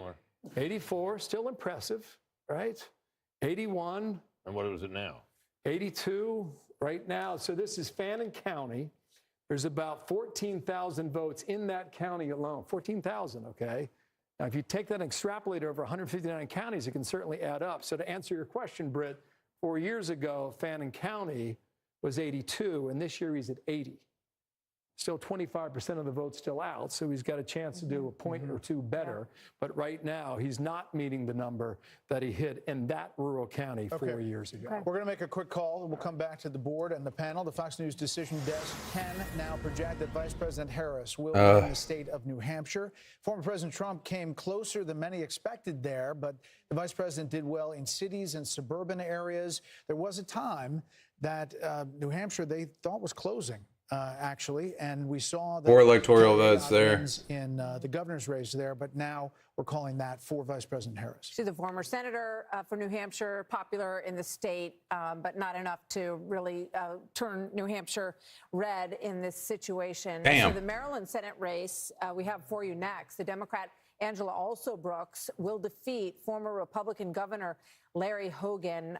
He never really was able to move past her. It was obviously a difficult race for the former governor as he tried to become a senator. So that sticks as far as the U.S. Senate goes. We're still on track. There's a 1 pickup for Republicans, and again, they're looking to Ohio and West Virginia, maybe a couple of other races. Montana. Still waiting on Michigan and obviously Pennsylvania about where that goes. And Montana, which isn't closed yet. Obviously a very hopeful pickup for Republicans with Tim Sheehy. Back with the panel. Kaylee, what are you looking at? What do you feel? So I'm looking at the suburbs, and first I would say the map, and again it's early, but it seems to be breaking more like 2016 than 2020, but we will see. But when you look at the suburbs, the Kamala Harris team was making much of the fact that early on we saw the suburbs of Indianapolis, Donald Trump underperforming. They point to Fayette County in Georgia. But then we get our Fox News voter analysis, and you see in Pennsylvania that Kamala is not hitting the suburban marks that Joe Biden did. You look at Hillsborough County, Florida. That is Tampa. It's almost urban, if you will. And Hillary won by 7. Biden won by 7 at this hour. You have Donald Trump leading by 3 in Hillsborough County. And let me say this. This is, I think, should be discussed, hasn't been discussed, but it might have bigger implications for the Republican Party moving Florida. And that is the fact that the Republican Party has lost every pro-life ballot initiative post-Dobbs until tonight in Florida, when you see Amendment 4 went down. And the difference was you had a leader, you had a Governor DeSantis, who owned the issue, who talked about the issue, who was out on the airwaves on the issue. And I'm told by some sources familiar with these 10 initiatives happening across the country, they're hopeful in Nebraska. Why? You had Pete Ricketts lean into the issue. So that might be a lesson that's instructive moving forward to the party. You've got to speak on this issue because hiding from it thus far has not worked. Let's just say this, Trey, that both of these candidates at this hour still have a path to 270. It is wide open. There's a number of different ways to go. Who would you rather be right now? I'd probably rather be him because she is underperforming where Biden was in states that are very close. I'm also watching the Senate because what does it profit a person to win the presidency if you don't have the Senate to get your cabinet? Nebraska is interesting to me. Who is he going to caucus with if the independent wins? I don't think he will, but who will he caucus with? Because if Donald Trump wins the presidency, you got to get around Lisa Murkowski and Susan Collins to get your desired cabinet. And if you're Kamala Harris and you win the presidency, you ain't getting your desired cabinet if you have a Republican Senate. Yep. I'm going to make a prediction, go out on a little bit of a limb here.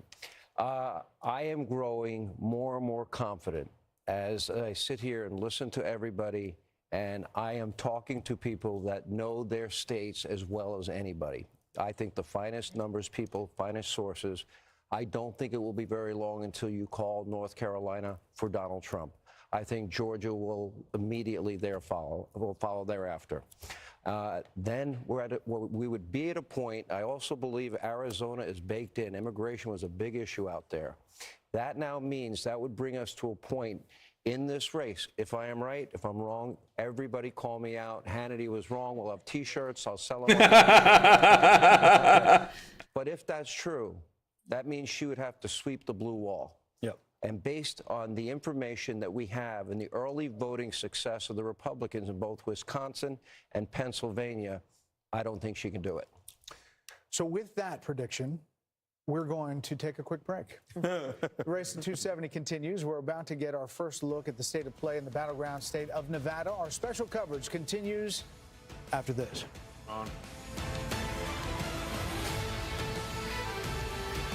Man, I hope so. I hope you're right, Hannity. You believe you were sent by God? Yes.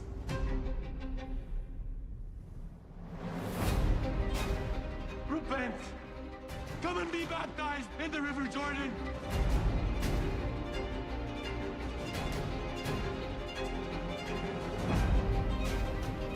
I speak in the name of the one true God! The Saints. I would like to watch Good that. Ranchers is delivering American-sourced proteins the way it used to be, from farm to family. Over 30% of the food sold in grocery stores goes to waste, and many of us don't give it a second thought. Our meat and seafood is individually portioned and vacuum sealed, locking in freshness and flavor. Allowing you to feed your family with what you need while reducing waste. Visit goodranchers.com and discover American meat delivered. Starting at 5 a.m., Lawrence, Steve, Ainsley, and Brian bring us all the latest after Election Day on a special Fox and Friends tomorrow.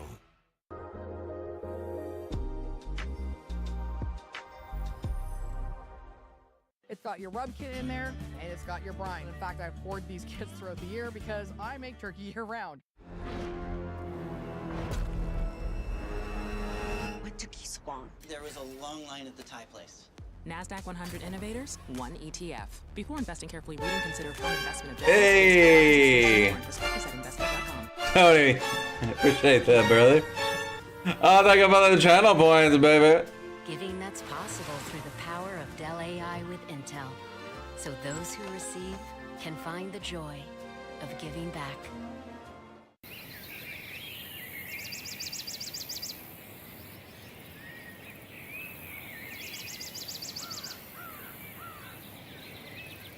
Enjoy the Zen.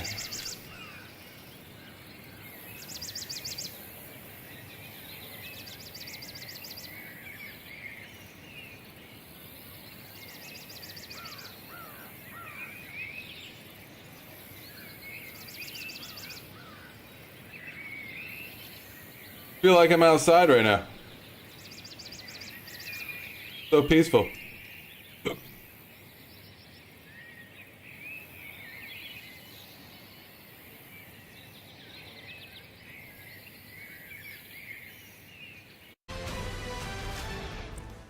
(9:43) on the East Coast. Tony Let's at take you through 456 some of said, these "Are key you solo?" states, because nothing that is I am happened so solo. far is shocking at this point. Most of it, we're watching Virginia and we're waiting for North Carolina.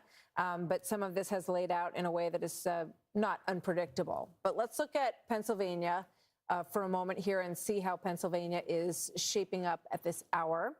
And you see you've got a 47 to 52 percentage, and I'm trying to see Tony at the percentage that is 456 said, in "You want to right carry me now through in leveling my Pennsylvania." glyphs?" 32%, thank you.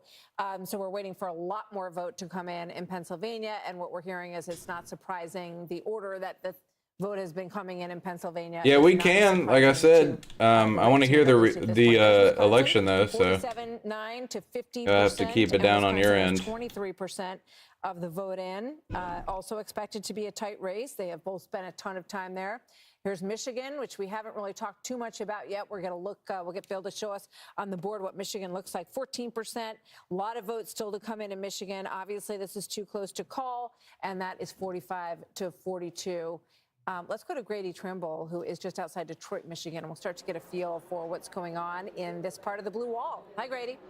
Tony at 456 said I've been keeping my mic muted, was in Discord until Angel invited me. But what we know from her updates throughout the day so far is that turnout on Election Day has been very strong here in the Wolverine State, and when you're not even on, bud. voting, it's quite possible that it sets a new record, the previous record set in the last presidential election in 2020. And like most of the battleground states, this is going to be a story of rural turnout versus urban turnout, but there's an interesting storyline playing out in the Detroit suburbs, particularly in the Dearborn area, in the Arab American community. The Trump campaign has really been targeting that community, trying to get them to either vote for former President Trump, but they don't actually need that.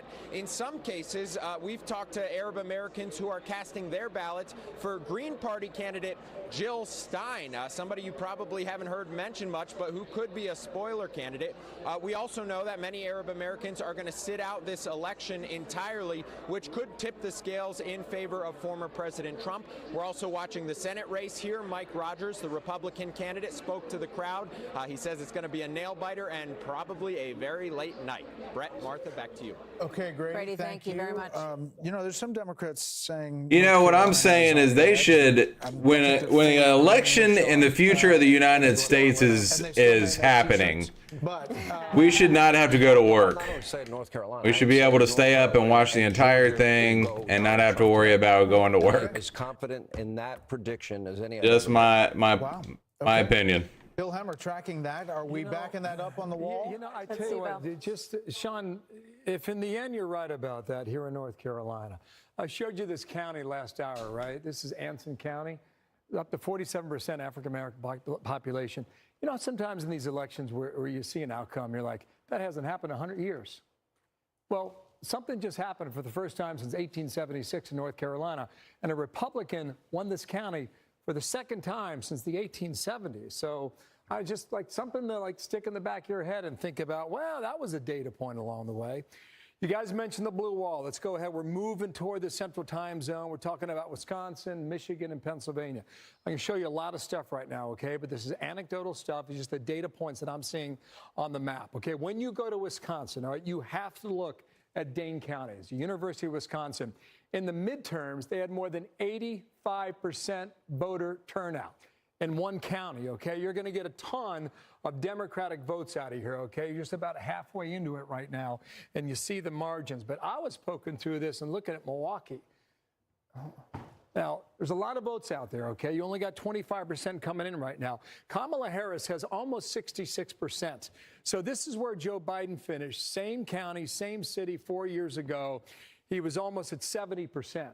Right now, she is underperforming in Milwaukee. So you have to ask yourself, you know, that little pattern you saw back there in that rural county in North Carolina, is it repeating itself in some of these bigger cities? You know, is Detroit, you know, right now Detroit, Wayne County is red. We don't expect it to stay that way, but that's one of the things you look at as well. And this is Washtenaw County. That's Ann Arbor, University of Michigan. You expect to get a good number here. That's another county to watch as well. And then let's flip over here and just complete the blue wall, because this is where we are right now in Pennsylvania. Remember, we showed you how the mail vote, heavily Democratic, is put out first. And we still think we're probably seeing a lot of that right now in this composition. But let's go ahead and look now. Let's look at the vote difference in Pennsylvania. And what we've done here is we've gone back to the year 2000, okay? So you have 6 presidential races to look at. For so long, this was not even a battleground. It was heavily Democratic. When you think about what Barack Obama did in 2008, look at that. I mean, that's 10 points. It's off the map. Romney was able to cut it in half, and so the state came back a little bit toward the Republican Party. It really wasn't until 2016 when Donald Trump won the state by just less than a point. Let's look at the vote difference now for Michigan. Very similar, maybe not as extended, okay? Some would argue more Democratic in Michigan, all right? But that was the difference in 2016 for Trump. 0.2 percentage points, you know, and you see where Obama was. That was not contested. Look at the vote difference now in Wisconsin. Very similar. Blue, but not nearly as extreme. In fact, if you take out the Obama years in 08 and 2012, you find Wisconsin is, I find, guys, this to be the swingiest state you find out there, all right? Back in 2000, when we're looking at Florida, look what happened in Wisconsin. 4 years later, John Kerry, look what happened. You see Donald Trump in 2016, it's just by a nose he was able to win. And then when it went back to Biden in 2020, again, it was super tight, okay? All those races, 4 out of 6 over the past 20 years have been decided by less than a point. And it might well be the case again tonight in the land of cheeseheads. Let's go ahead and clear this right now, okay? Bill, can we go to Wisconsin? Yeah, we sure can. Because, go ahead. If you want to see how this is shaping up, I mentioned Dane a moment ago, and I also mentioned Milwaukee. Sean Duffy, one of our colleagues, former congressman for the state of Wisconsin, when he ran for Congress, all this area here was blue, okay? Blue. When he went to Washington, it all flipped, it all became red, and it stayed that way. 50 It's been a to source 47. of strength and power for Donald Trump, and we'll see whether or not that remains the case right now. All right, so you know, we're just about the 30% mark in Wisconsin, and Kamala Harris has a slight lead there by about 3 points. This is where it ended, as I showed you out there on the map, right? 20,682 raw votes 4 years ago. So if I were to come to 2024, what am I looking at? I'm looking at Dane. How about Sauk and Kenosha? Yeah, Sauk is right here. Sauk is pretty interesting here because, you know, you start to see a little more population growth, and Trump has a lead here. And again, this is Kennedy. He popped up in Michigan. He's going to pop up in Wisconsin all night long. Trump has a lead here. Let's just go ahead and see. You got half of the vote in here in Wisconsin. This is where it finished. I find that interesting. What about Don't Kenosha? Let's find Kenosha down. So remember, this is the swingiest state. I mean, I spent some time there on 2 recall elections You with agree, Governor right? Scott Walker. I mean, it's was extraordinary. And we don't think about it that way. But it's true. Anyway, this is Kenosha, Brett. You asked for it. You got it. You got about half the vote in. Trump's just shy of 58%. Okay, so he's overperforming now. Chop's broken. As well. I can keep going if you want, so call it out, guys, if you like. Milwaukee County? Sorry? Milwaukee, is that what it's called? Just north Yeah, of? so the WOW counties here, they have been solid Republican forever, you know, but not during the Trump years. They got softer and softer, and they are Waukesha here, just west of Milwaukee. Waukesha. Waukesha, excuse me. And then you get into Washington, and then you get into, over in the lake is Ozaki here. So let's see what we're doing right now. Trump at 53.5. All right, comparison point, 2020. Okay, so a little bit under right now in that it's suburban county north of Milwaukee. Let's pop on over here to Washington and see what we're doing. 70% is an impressive percentage, all right? From 4 years ago, what'd he do? So a little bit better right there in Washington County. Then we'll move over here. This is the most populated of the 3, Waukesha, just west of Milwaukee, just shy of 60% raw votes, shy of 40,000 from 4 years ago. Okay, all right, so he ended up with 55,000 net. So he either has some space to make up or he's not going to get to the number from 4 years ago. So that's something to watch. The WOW counties there in Milwaukee. The WOW counties. Wisconsin. Maybe my favorite county in the entire map this year, right here. You know what this is, Brett and Martha? Door County. It's Door County, okay? And why do we talk about Door County? First of all, you don't want to be there in the winter, okay? Because it's cold and it's frozen. But in the summertime, it's got to be beautiful. Half the vote in. Trump has an edge here. 4 years ago, you see what happened here. Biden won it, all right? Go back to 2024. Let's go statewide. Watch all the map go into play here, okay? This is a flipper county in Wisconsin, all right? The shade of blue is just very slight, okay? So it shows you how close it was. So we'll keep an eye on it because sometimes those are the bellwethers statewide, and we'll see whether that develops there in Wisconsin. All right. Thank you, Bill. Little Wisconsin for you. Little trip to Wisconsin. Yeah, sure. Up to Door County in the Great Lakes. And obviously, this is going to be an area that is going to probably tell the story of this election, that in the Sun Belt, of course. So we're getting close to 10 o'clock, right around the corner.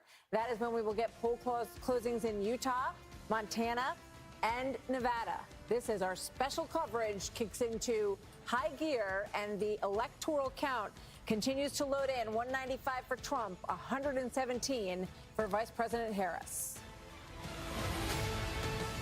Man. There are some things that work better together, like your workplace benefits and retirement savings. Presentation looks great. Thanks. Voya provides tools that help you make the right investment and benefit choices so you can reach today's financial goals. That one. And look forward to a more confident future. That is one dynamic duo. Voya. Well planned, well invested, well protected.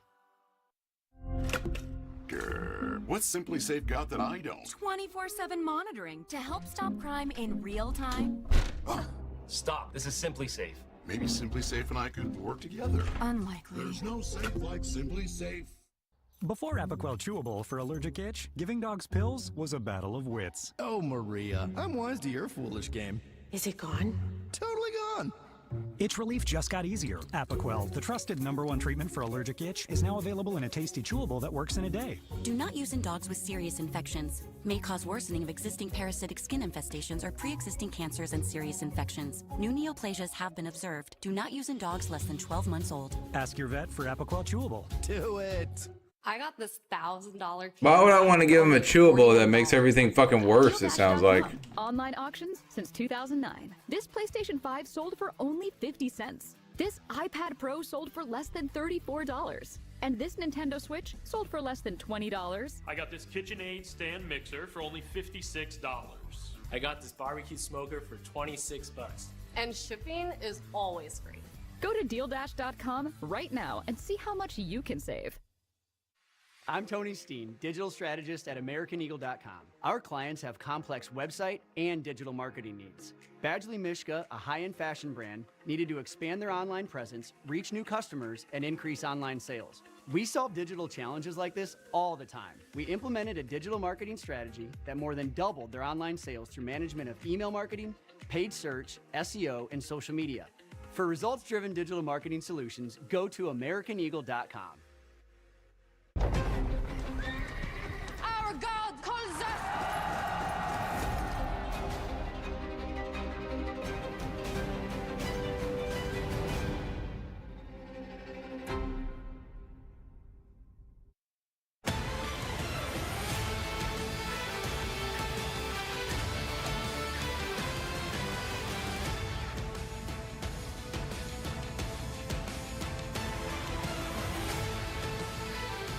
Election night unfolding before our eyes. We've got a lot happening as you take a look at the big board on the scorecard. Right now, the electoral vote count stands at former President Trump at 195 to Vice President Harris at 117. We're still waiting, obviously, for Georgia to fill in and North Carolina to fill in. But there's a lot of discussion about that outstanding vote and whether or not it will meet the level that Vice President Harris would have to meet. And we've been talking about Philadelphia County. She would have to clear 700,000 votes in order to...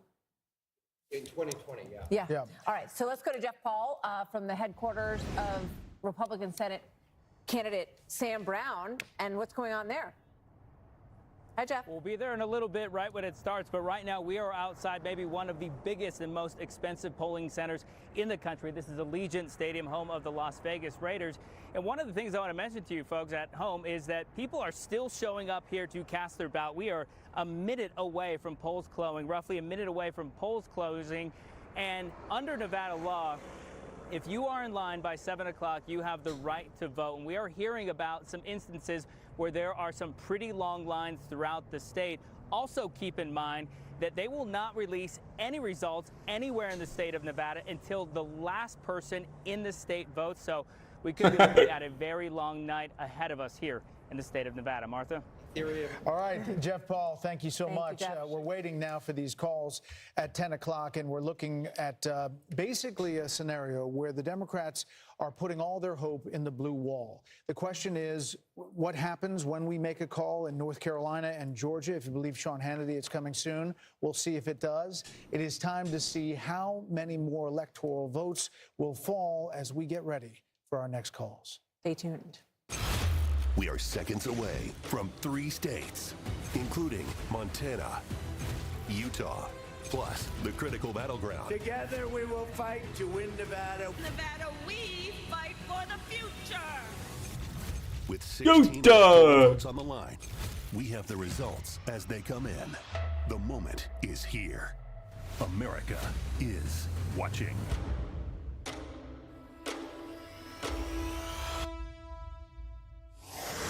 Very quickly, it is now 10 p.m. here in New York. 3 more states in the West have just finished voting. Fox News Decision Desk, too early to call. The state of Nevada, one of the most competitive states in play.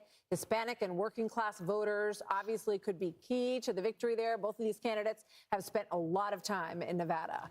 Fox News can project that former President Trump will win the state of Utah, adding another 6 votes. Hey, 205, baby. Montana's presidential election. We're looking closely at that Senate race out there. Ad lib. Oh. Ad lib. Yes, you will. I just did that. All right, so let's take a look at some of the places that are too early to call, and let's get you an update on the total count. President Trump at 205 right now, 117 for Harris, and waiting on Georgia, waiting on North Carolina, waiting on Pennsylvania, waiting on Michigan. And, you know, just keep in mind that in all these places, there's a lot of city vote, a lot of high population concentrated vote that has not come in yet. The question is whether or not that vote, when it does come in, will be enough to outbalance what we have seen in the early part of this vote here. Montana, as we mentioned, also home to this pivotal Senate race. Longtime rural Democratic Senator John Tester in the political fight of his life this time. He survived it before, but this time Republican former Navy SEAL Tim Sheehy putting up a real fight and may win. The Fox News Decision Desk says it's too early to call there. Nevada also home, too early to call, to this Senate race between incumbent Democratic Senator Jackie Rosen and Republican Army veteran Sam Brown. But in Utah, Fox News is projecting the Republican Congressman John Curtis will move to the Senate. He succeeds retiring Senator Mitt Romney of Utah. Nice. Let's look at the balance of power as we pull up the Senate here and show you where we are at 10:01 in the evening. Republicans now have 48 seats, including the West Virginia seat, which is a flip. Majority obviously would be 51. 38 seats on the Democratic side as we wait for a number of very consequential Senate races to come in here this evening. Well, welcome to the panel, Laura Ingraham. Sean Hannity is still here. Jesse Waters. Jesse, what are you thinking? Well, if this was a cannonball contest, Trump would be winning by a lot because of the huge splash in Florida. I mean, he beat Biden by 3, and now he's at almost 14 over Harris. That's a big statement right out of the gate. She has not had a big statement so far tonight. The other big splash, Virginia. Now, we don't know how Virginia is going to shake out, but Biden won Virginia by 10, and now it's tied.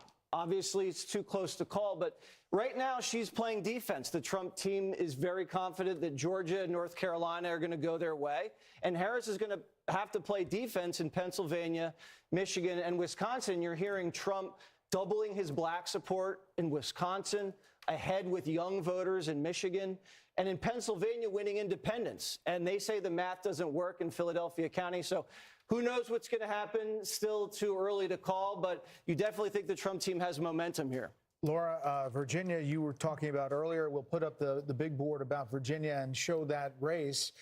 There you see the 50% to 48.3, 61% in. Too soon to call for us. Well, this is wild. Remember, Trump didn't come anywhere near these numbers in 2016 or 2020.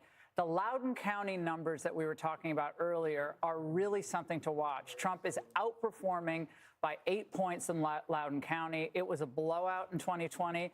Big issue with education there. The other thing to look at, and Glenn Youngkin, I've been in touch with him, he said, buckle up, Virginia is going to be very tight. Then go down to Miami-Dade, where we haven't seen a Republican take that county in Florida since 1988. Donald Trump is doing something tonight. The New York Times is noticing he's up at 287 electoral votes projected. Obviously, anything can happen, with a 72% chance of winning. Watch out for slowing vote reporting down in the blue wall states. It happened last time in 2020. And if by midnight it looks like Trump has a good chance to win and things start slowing down with reporting, I think you can't really blame people for being a little bit concerned about the way we do reporting in elections. Yeah. I have more of a question, actually, for Laura, if that's okay, if it's permitted. On Loudoun County, in Loudoun County, can you talk to what is the issue? Is it the economy or is it the cultural issues? We've been having a little debate. I think the cultural issues cut through the new immigrant population in Loudoun County. There's an enormous influx of Indian immigrants, Hispanic immigrants, and Muslim immigrants in Loudoun County. And if you talk to them, and some reporting has been done on this, a couple of issues of the gender curriculum, some of the trans issues, but also in general, just this idea that the new immigrants coming to this country want to be able to start small businesses and make a decent living. And I think both issues are really hitting hard tonight. And Loudoun County is the kind of place where you'd think it might be fertile ground for Democrats almost in perpetuity because of where it is. It's in the exurbs of Washington, but it is very close to that huge number of people who work in the Dulles Technology Corridor. And that looks like the kind of place, young, tech-savvy people who would be prone generally to vote Democrat. And the fact that it's seems to be going the way it is tonight is I think, a lot of credit telling. to Glenn Youngkin and obviously Donald Trump for the way that state was handled. They were smart to go there late in the game. It's interesting to look at Virginia, and sometimes these things sort of take hold over a period of time, right? So Glenn Youngkin won his very close race, all about education, really, against Terry McAuliffe and parents' rights. But then in the midterms, Virginia did not get the seats that they wanted to get, and Youngkin was sort of trying to get them over that edge. So if this does, and then we're, can't call it obviously yet, if it turns into a win for Trump tonight, it will be a very big sign. Even close, Martha. And we have not called North Carolina. We have not called it yet, nor Georgia. But I'm sure there are good reasons for that, but others have. I understand. Harold? Do we know what's outstanding in Virginia? Let's just talk to Bill Hemmer because he's at the wall.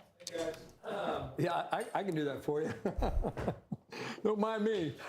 This is Roanoke County. Why do I have that on the screen? That's Salem, Virginia. That's where Trump went for the rally the other day with Glenn Youngkin. Okay, so as you guys were talking here, all right, so this is part of our Fox Insights. Anytime we see an outline here, we go in Loudoun County. We've mentioned this, right? Now, this is a 16-point advantage for Kamala Harris. You've almost got all the estimated vote in right now, and Trump's doing 3.4 points better now, with 98% of the vote reporting, than he did in 2020. So that's pretty interesting. The other thing I would point out while I'm here is Fairfax County. All right, so you're almost at 2/3 of the vote in. This is where all the people are, right? Number one out of 133. Biden was an easy winner at 70% of the vote. So right now, across from Washington, D.C., she's underperforming in the most populated county in the entire state. Did you have something else there? Go. Yeah, let's look at North Carolina. Go ahead, guys. So the Virginia, is that the biggest county, Fairfax County? Oh, this boy might win North Carolina. Still out in Virginia, they still believe that they... I tell you what I'll do, Harold. I'll cheat for a second here and go back to Virginia. It seems as if Kamala Harris is doing better in the southeastern part than was expected, okay? So there's still some vote out there, some vote coming in, and we'll see whether or not that holds up. Let me zip on down to Carolina. And Britt, I think you said some folks had called Carolina already. We've got about 70% of the vote in, and we've got Trump up, 4 points. 4 points. Almost 185,000 raw votes. And I don't know what's going on here. Why don't we just poke around some of the bigger counties, okay? This is Wake, this is Raleigh. You got to look there, 3/4 of the vote in. She's got a firm lead down here in Mecklenburg and Charlotte. A firm lead yet again, but there's 80% of the estimated votes still yet to be tallied, so maybe that's the reason why we cannot call it. This is a flipper down here. This is New Hanover. You find Wilmington along the Atlantic shore. You've only got 5% of the vote in down there. This is one of those areas of the country that's turning more blue. You got a lot of transplants from the Northeast moving down into Wilmington. You also got a lot of folks from the Northeast going into places like Brunswick County. Brunswick County is deep in the red. Donald Trump's going to win here tonight by 66% upwards of the vote down there. Got a lot of folks from New Jersey and New York and Pennsylvania. They're moving down to places like Brunswick County because they love the weather, they love the beaches, and it's not as expensive as Florida. And they've seen an awful lot of growth in this part of the state. So here's where we are. Too soon to call, but Donald Trump right now up by almost 5 points in Carolina. Go for it, Martha. Let's take a look at Pennsylvania, which is tightening up considerably, and in the presidential race and in the Senate race. Show us what's going on there. You're exactly right about that. Okay, so there's about half of the vote being counted. You remember that chart I showed you? I'm not a big fan of this guy. The chart I showed you a moment ago, they count the mail-in vote first in Pennsylvania. It tends to be more Democratic. As we saw in 2020, we're seeing that again in 2024. All right, you got about a 1.4 margin there. Raw votes just shy of 50,000. So let's go for a spin, shall we? Philadelphia, let's start there. It is number one. Come on, let's go here. All right, here we go. This is the kind of margin you expect to get in Philadelphia. Damn. You got 8 or 9 out of 10 voters are Democratic, right? So Joe Biden was well over 80%. It's interesting, right? So she's just a tick below that right now. Does Philadelphia, right? We saw that difference in Milwaukee a short time ago. Is Philadelphia going to vote differently than Wayne County and Detroit? We're waiting to get that in as well. These are the collar counties. They're heavily blue. I would expect them to change somewhat, but we'll see as we go through the night. Just to check the bellwether here. This is Northampton. That's about as close as you get, guys. Difference of 300 votes, 303. Biden barely won it by 1,200 just 4 years ago. So that's where we are at the moment. What about Pittsburgh? Back on over to you, Allegheny County. Let's see where we are. A lot of the vote came in from Pittsburgh early on. 71, Okay, yeah. So you're 71 coming. That's right. And she's at 61%. Both you guys watched it, right? How many rallies did Trump have there? How many times did Kamala Harris go to the west side of Pennsylvania? This is a place I want to check out. I haven't done it yet. Let's find out together. This is Butler County. All right, where were you on July 13th? Here we go. You got 94% coming in, just shy of 66%. So how did Trump do in a rural county like Butler 4 years ago, before the assassination attempt, right, this past year? It was almost around the same number, okay? Up 36,000 to finish it 4 years ago. Right now, he's up 34,000 in Butler, PA. Let me bring our prime folks in. Laura, what are you looking at? Well, I just think it's interesting to look at these states that we kind of had looked past in our analysis. We're always focused on the blue wall states, obviously so important, but signs that Trump might maybe outperforming in ways that we hadn't expected, bubbling up in places like New Mexico, where it's only 23% of the vote in, mind you, tons of votes outstanding, but he looks like he's outperforming there. He's up now 6 points with that small turnout. Again, the New York Times gives him a 79% chance of winning this election at this point, with leaning North Carolina, leaning Republican in Georgia. If those trends continue, it's all those 3 states where it's neck and neck. Right now, it's neck and neck in Wisconsin, Michigan, and Pennsylvania. So I hope they can model themselves in the future on what Florida has done so brilliantly with Ron DeSantis. 96% of the vote in, and it's handled beautifully with absentee, mail-in vote. They just seem to do it in Florida. Why can't we do it in these other states? Yeah, it's a great question. Most of us grew up with, you voted in the morning. Same day. Parents voted in the morning, and then you went home and got the answer that night. We've gone from 96 million voters when Fox News started to 160 probably million tonight, somewhere in that neighborhood. And by the way, all of them watched Brett's interview with Kamala. I don't think absolutely nobody missed that. So how much has voting changed, I guess, is what I'm getting at here, Sean, because we have this enormous early vote of 83 million. It's so interesting you asked that question, because everything's kind of flipped. Republicans went in today with a lead that had never happened before.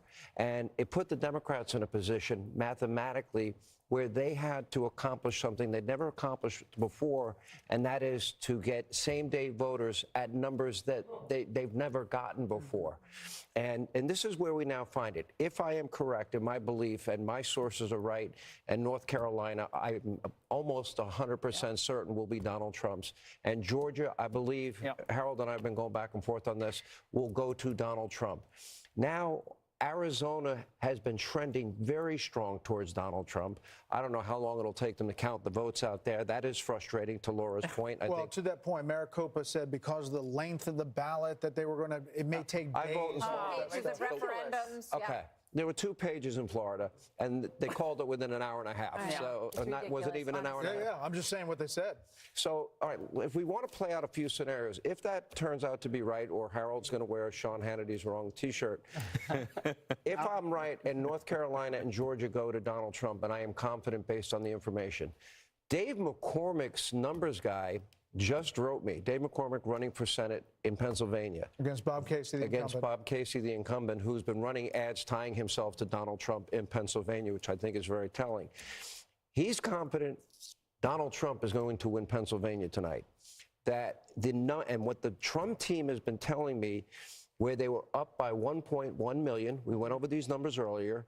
Back 4 years ago, they were only up 400,000 going into today's voting, day of voting. In Wisconsin, you have a similar situation. A 40% difference, a 40% shortfall.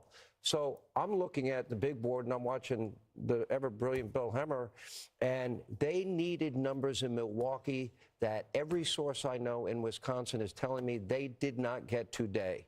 And we're now at a situation where for Kamala Harris to have any opportunity to win, she's going to have to sweep that blue wall, those blue wall states. I don't see it. Do you see it? I don't see it either. And if you look at Philadelphia, for instance, everybody was bragging this morning about how well turnout was in Philly. But if you look at Philly, South Philly is Italian.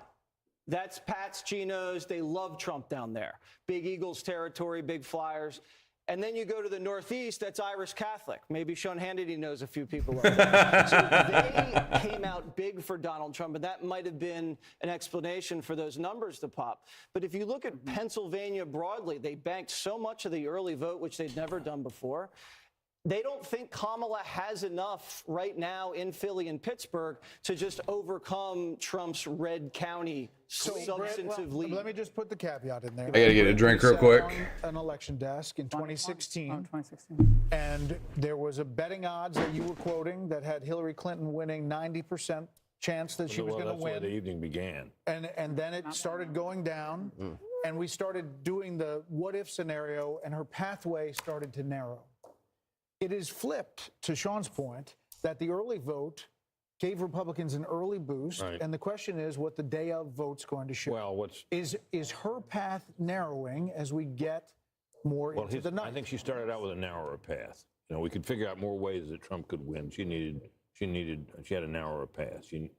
And the betting odds, by the way, are now up to 83% for Trump, and started at 58%, and it's climbed all through the evening to 69. I think you should have a green eyeshot. Anyway, and there are other models are now predicting him well in excess stock of market 70%. futures are also trading higher as well. I do think, just to go back to this Milwaukee point that we were talking about during the break, I mean, they are rerunning 30,000 absentee votes in Milwaukee tonight because they couldn't, there was a problem with the processing. 31,000 absentee ballots after the election observer brought to the officials' attention that doors covering on and off switches on the devices, I guess, some of them weren't tallying and they were worried about it. So just for integrity purposes, they're rerunning all those ballots. So we might not hear the full and final counting from Milwaukee until tomorrow. AP Votecast has Trump winning 23% of black men. That's staggering. Nationwide. I'm sorry, I didn't hear what you said. Where's that from? AP Votecast. And that has to be consistent with our stuff. complete defeat for the mainstream media, who's just destroyed Donald Trump as a racist for all these years. And if you double the support with black people, and then you go up double digits with your support with Hispanics, at the same time, and then run up the numbers with Jewish Americans here in the Northeast, that's a complete rejection of everything that they've been telling us about Donald Trump, and would explain why he's very competitive in the popular vote. And the news cycle for how long went on and on about the Seltzer poll in Iowa. Trump, it looks like he's going to win Iowa by 8 to 10 percentage points. Well, Seltzer. I don't remember what that was called, but it was like he was going to lose Iowa. I mean, it made no sense. Let's go back to Pennsylvania really quick. I know you're in Wisconsin, but can we just go to Pennsylvania? I sure can. And this is I want to come back to this. It's a fascinating story. It's happening in Wisconsin. Okay, so go ahead, Brett, with your question in Pennsylvania. Lackawanna County. This is Lackawanna County. You got it. Let me come back to current day. Right, it's 2024, isn't it, guys? Yeah, it is. Yeah, I do believe. Okay, so I'm kidding. So this is Lackawanna. This is Scranton. Okay, so she's got an edge. Go ahead. She's got an edge of 51%. The 2020 vote for that. Okay, I'm going to do something here, and you're going to see a slide come out. All right, so you guys got to remember these numbers, all right? Versus 2020, here is Biden's number. So she's about, you do the math, 2.5 points below what Biden did, but she's winning the county too, and that's Scranton. Can I just show you guys something that I think we need to pay attention to? This is Wisconsin. All right, so you got your Fox Insights going here, okay? We talked about Dane, we talked about Milwaukee. What about Green Bay? That's Brown County, all right? Right now, with 46% of the vote reporting, in Brown County, which is Green Bay, Trump's up 3.6 points at this time in the night, okay? Take this off. We'll move down here to Outagamie.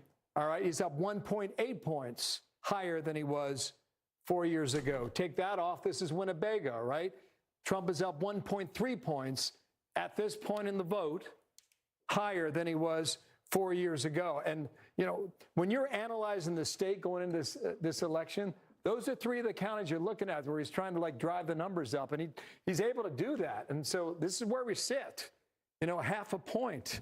And not for nothing, guys, but Wisconsin. Sorry. Come on back here. Not for nothing. But Robert Kennedy has racked up 8,000 votes in Wisconsin.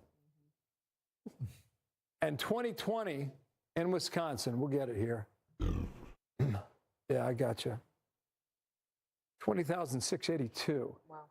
Maybe it matters, guys, or maybe it doesn't, but it's just something to point out right now. When we come back, I'll take you to Michigan. Some things happening there as well. Fascinating, too. Back on over there. That's something to keep an eye on. The 31,000 votes you talked about, Laura, you think they're going to count in the morning, and that's in Milwaukee, right? Which they're reprocessing them. They've begun to reprocess them, but there's no indication as to when that's going to finish. Because they had problems with the machine. There was a problem with this on-off switching device on the machine or something. It's hard to understand Laura, what it actually is. Can I ask you a question? You just gave me the latest numbers. I've been looking at the betting odd numbers that Brett was talking about. They have moved massively 90%. now to Donald Trump. New York Times has it massively to Donald 71%. Trump. To a point that Jesse... Yeah, no, the needle, right. Yeah. So we're really sitting here, and I think we got to take pause. There is a very strong possibility he will be elected the 47th president of the United States if these numbers, if these predictions end up being true.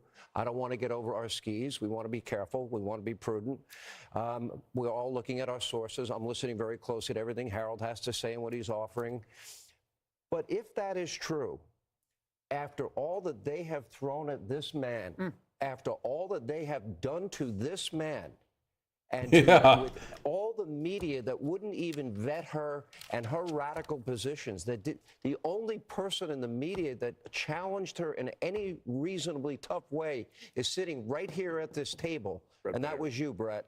And to think she never had to answer why she doesn't think we should say radical Islamic terrorism, why she wasn't asked about supporting a bail fund, 574 riots in the summer of 2024, or co-sponsoring the Green New Deal, or saying no private health insurance, Medicare for all, or sex change operations for, you know, illegal immigrants.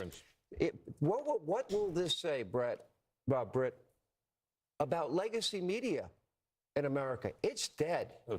Well, the decline of its influence has been evident for years. This is further proof of it. And in some respects, I think that the behavior of the legacy media backfired against the candidate they were supporting, because it was so over the top. Same with the prosecutions. The same thing happened. Yeah. I think it all contributed to... No, I do. Yeah, I agree with you. What do you got, Bill? Got something? I just punching up through Iowa. You know, everybody was talking about the poll, right? Yeah. You know, Again, the Des Moines another Register, mention, you know, I mean, another chip, right? A poll that will not be named. Yes, right. That's correct. Until we get a little of the backsheesh, right?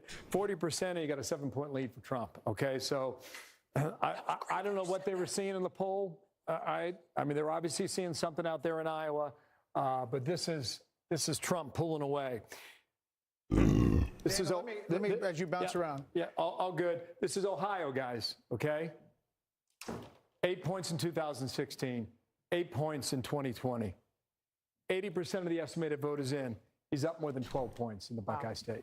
Dana, even if we're not there yet. We're not there yet. We're not calling these states. We're going to wait and see how this raw vote total goes. But you'd rather be him. The path is getting clearer for him right now.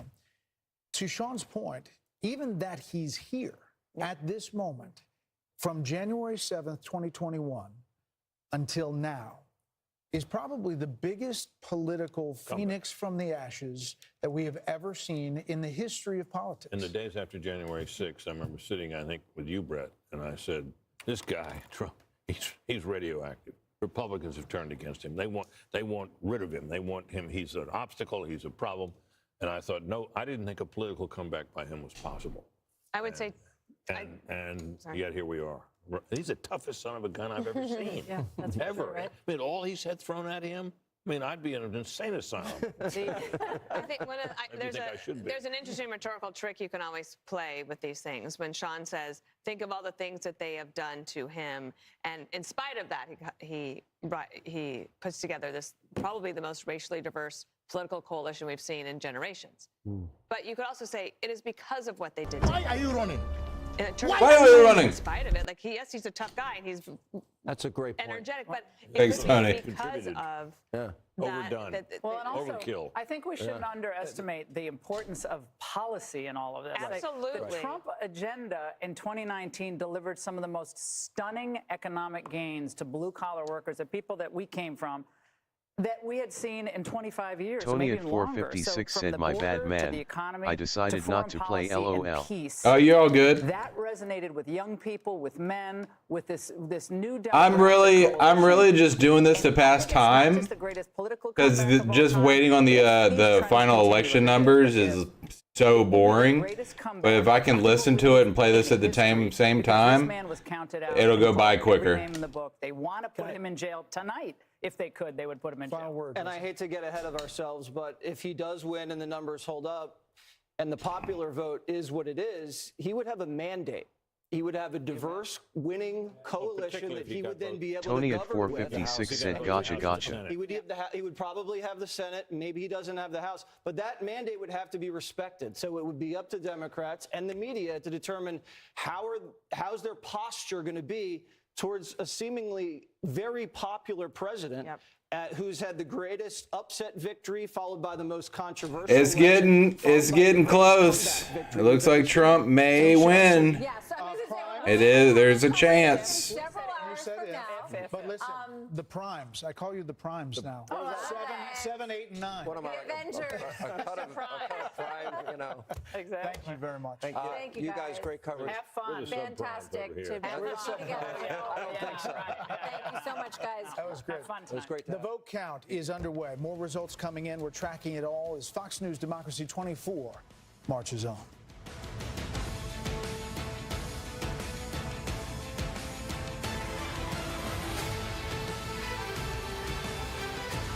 Tony at 456 said, "Really doesn't matter too much to me." Election night. It does to me. Me in my pocket. 456 said, "Not political." Security. There's no safe. I am. Simply safe. Can you believe this, man? Everyone's getting that. It just changes so much in our lives not to be. Can help prevent crime before it even happens. How do we compete with AI-powered outdoor cameras that alert live agents of an intruder? Stop. This is Simply Safe. Police are on the way. Whoa! I didn't even see those guys. So what about us now?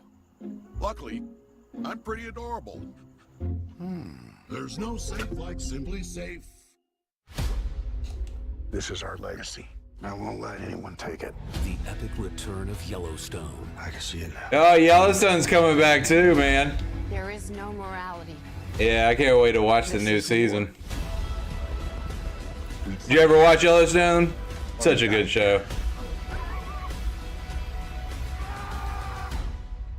Oh, this is gonna be fun. It's been pretty fun so far.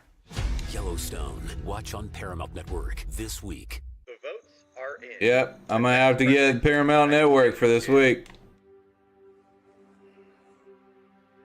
Tony at 456 said nope, never seen it. It's so good. Everything.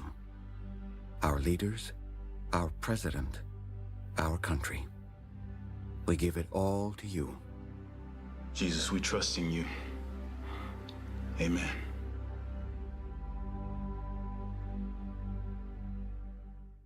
I got this $1,000 camera for only $41 on DealDash. DealDash.com. Online auctions since 2009. This PlayStation 5 sold for only 50 cents. This iPad Pro sold for less than $34. And this Nintendo Switch sold for less than $20. I got this KitchenAid stand mixer for only $56.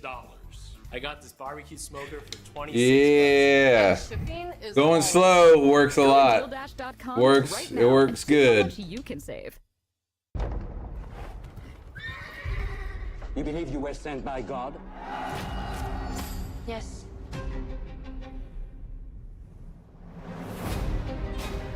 Repent! Come and be baptized in the River Jordan!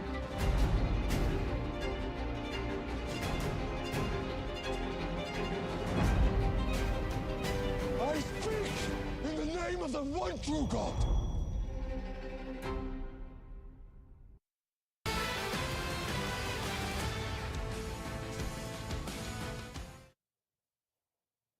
We are back, and Jackie Heinrich is standing by at the Harris campaign headquarters, where there is a lot of votes still to come in tonight. What's the mood over there at this point, though, Jackie? You know, Martha, every once in a while we get this glaring reminder that just over 3 months ago, this was Joe Biden's campaign. Every time we want to get any information from campaign officials, we have to text someone in Wilmington. There aren't any campaign staffers walking around, and that means that often we can't get answers to simple things like how many people are in this crowd, who's in this crowd, what is their connection to the vice president, which groups were invited. We've posed these questions to the campaign and not been able to get any answers. And I've also spoken That's because they don't want to say. To Harris, who are at watch parties nearby in the city. Friends, family, and donors had receptions at 2 big hotels in the area. They're now making their way over here. They'll be hanging out in a basement somewhere inside the building. But even they don't have confirmation that the vice president is going to come here tonight. We don't have any program for the speakers. And right now, they've just been piping in CNN behind me. So we are waiting for anything substantive. The updates that we do get are over email from senior officials that are giving us sort of broad strokes as they're watching data come in. Right now, generally, they're feeling happy about long lines at college precincts in North Carolina and Michigan, saying that that should be helping them with young voter turnout, guys. All right, but Jackie, let me just ask you. I mean, my chain with the Democrats kind of went dark too. When's the last time you got an update? Well, they're responding to us, but what we ask, the answers we get are like, well, let me check on that. Literally, I asked how many people are in this crowd, what's their connection to the vice president, and that was an hour and a half ago. The person responded, let me check, working on it. I checked back, still working on it.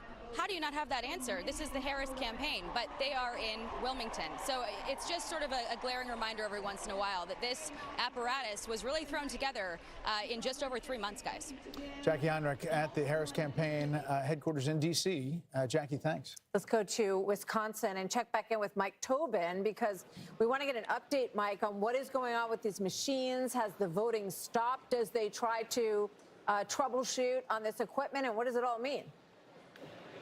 Well, the counting hasn't stopped. What they did is they put out an all-call for city employees. So they've got firefighters, they got healthcare workers, IT workers here trying to move this along. They have to verify all of the metadata, if you will, on the top of the ballots before they can run them through these machines again. Now, here's the problem. Zooming over my Jesus shoulder, I want to Christ. show you how these voting tabulators are working, or how the machines themselves ran into a problem. If you look at the back of that machine, there's a red sticker on the back of that machine. That effectively acts as the seal to prove that it hasn't been broken. But there's also a locking mechanism on the back of those machines. Now, those machines operated until the afternoon, and no one noticed that the stickers were in place, but the locking mechanisms hadn't been engaged. A Republican observer noticed that, raised the red flag, brought it with the city officials. The city officials say they believe that the integrity of the vote was never compromised, but out of an abundance of caution, some 31,000 ballots had to go back to the starting point, start all over again. We've got 107,000 ballots out here. At last report,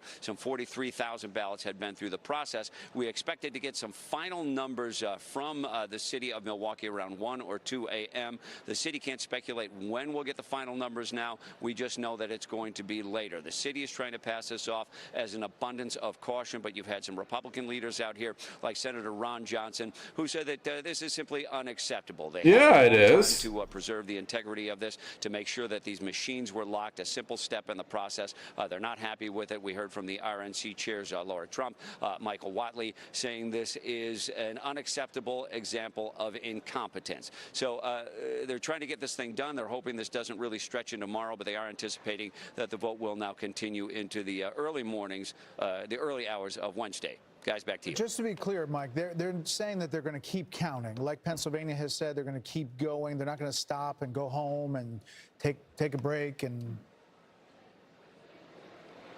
Correct. They intend to keep counting, and you've got 107,000 ballots here, and 31,000 of those are the ones that have to go back through the process. So it's delaying the process. It's not tanking the process. And the city officials, again, want to insist that the integrity of the process was not compromised. They just want to be extra cautious. Okay, Mike Tobin in Milwaukee. Mike, thanks. So let's bring our panel back in, and we have some new people joining us at this hour. We're Britt Hume, Dana Perino, and Harold Ford Jr. are all still here. Kellyanne Conway has come back to join us, and Mark Penn and Charlie Hurt. Welcome to Mark and Charlie. Great to have you guys here. Mark, let me start with you. What's your read on this evening? And we're looking at North Carolina and Georgia and Virginia very closely right now. Well, my read is that this is a real tug-of-war election. And all we're seeing right now is the Trump forces seem to be pulling that rope just a little bit more. What you see is that he's doing a little bit better with minority voters. This suburban wave for Harris did not materialize, and Trump is doing very well in the rural areas. So there's just infinitesimal change. Whoever wins, we're going to have That's a good word. Very divided country. The polls were right. We will be divided between the elites and the working class and what they think the direction of America is. But right now in that tug of war, Trump's forces seem to be pulling a little stronger. And the elites appear to be on, at least the way it's shaping up tonight, on the blue side, and the working class is on the red side. This is not, this is a development that has happened in the Trump years. I asked you 3 nights in a row, who do you want to be? Right now at 10:36 p.m., who do you want to be? Well, right now, I want to be Donald Trump, because these votes are coming in. You take a look at Philadelphia. Philadelphia, he had 12%. Then he had 18%, the same as he had last time. Now he's got 21%. He's got 3 points better than he had last time. That's what he needs to pull Pennsylvania. Mark, she still has a path, but it relies entirely at this stage, I think, on winning the 3 big blue wall states. What do you think her chances are? Well, that's what I'm saying. I think her chances are diminishing the more this vote is coming in. There's no question that I think this race now is going to be down to those 3 blue wall states. I think he's got, let's call it a 55% chance of winning 1 or more of those states. We've got more information, I think, on Pennsylvania than the others. I think that is, I think, pulling more in his direction the more these votes are being counted. I just have one more question for you in this round, Mark, and then we'll get to more, I'm sure.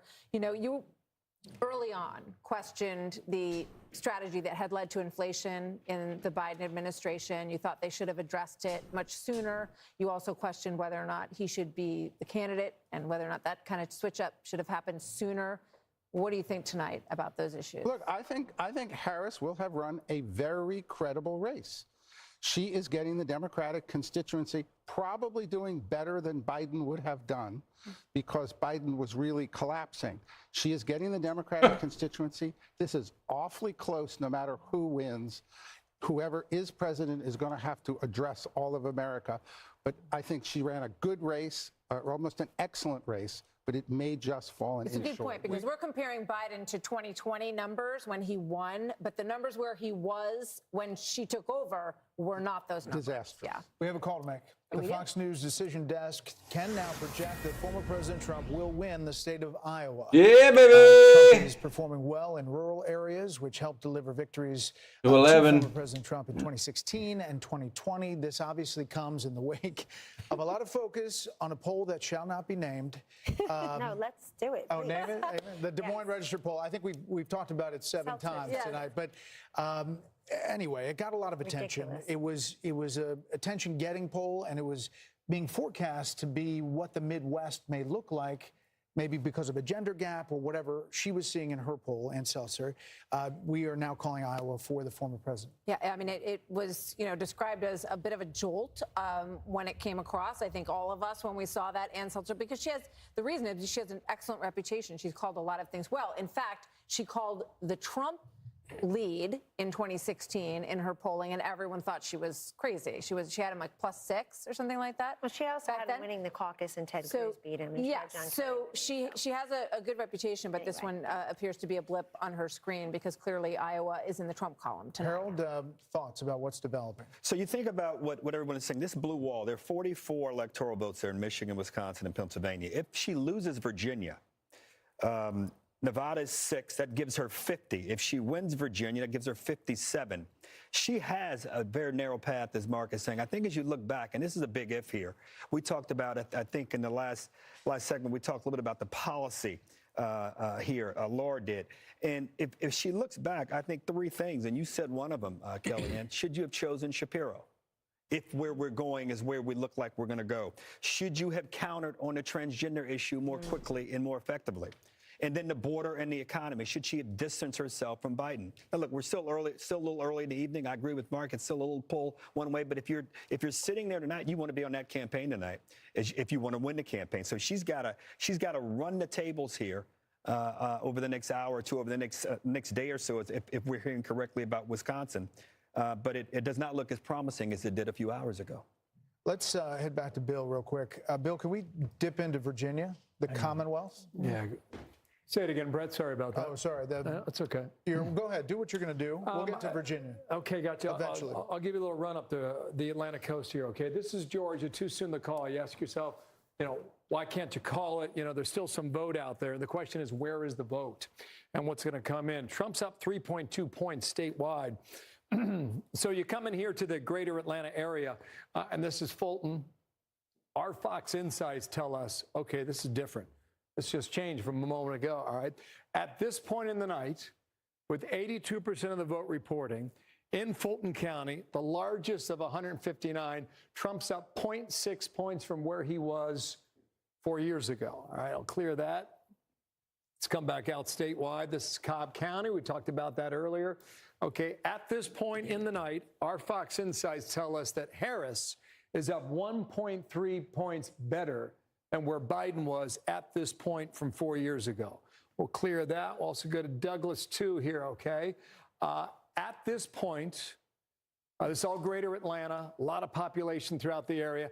At this point, 90% reporting here in Douglas County, Harris is doing 2.9 points better than what Biden did 4 years ago. So there's still a vote out there, too. And I mentioned Chatham County about 2 hours ago. That's Savannah. They counted slow 4 years ago. They're counting slow yet again. But you get a lot of Democratic votes out of Chatham down here on the Atlantic coast. A lot of folks live there, too, 5 out of 159. So we'll see how that shakes out. Okay, let's run up the coast here and let you know what we're seeing here in North Carolina.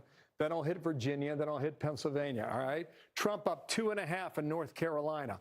Why can't we call it? I was looking at Mecklenburg County with Charlotte, Okay, so they've had a lot of votes come in since the last time I checked.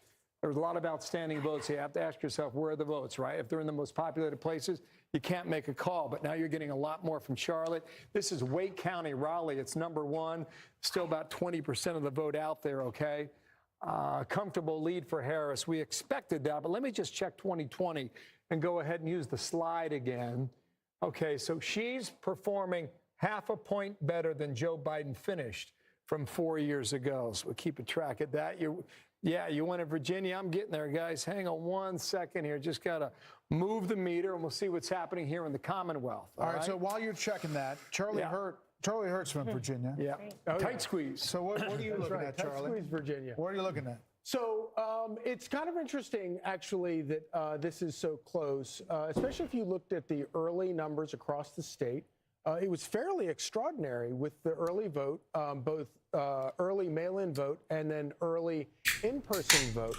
All of the big D-plus counties in the state were significantly down from 4 years ago, including the big counties like Fairfax, Richmond, and then all of the R-plus counties were significantly higher this time than they were 4 years ago. And so if you had just looked at those early numbers and then look at this, it's actually not that surprising that it's this close, even though Virginia is, for all intents and purposes, a blue state now and has been since George W. Bush, or since Obama anyway. But it is, I think that Governor Youngkin, who said, watch out, it's going to be tight here, is probably looking at those same numbers and realizes that this thing might actually be the surprise of the night. Yeah, a lot of people drifted to Northern Virginia, suburbanites. There's not a great Trump vote in that near D.C. Counties, Kellyanne, and that's what we're looking at here is where that vote is outstanding and whether it changes the dynamic. No question. And Glenn Youngkin has been a great partner to Donald Trump this whole time on the campaign trail. He told me personally when I asked him, do you think it's really competitive a couple months ago? He said, I think you're going to force Biden-Harris, now Harris, to spend some time and money there. And that's happened. But it was ground zero for the parents' rights movement, the school stuff in 2021. I wanted to say something. Kamala Harris's team was smart and strategic to go for the 3 states in the blue wall.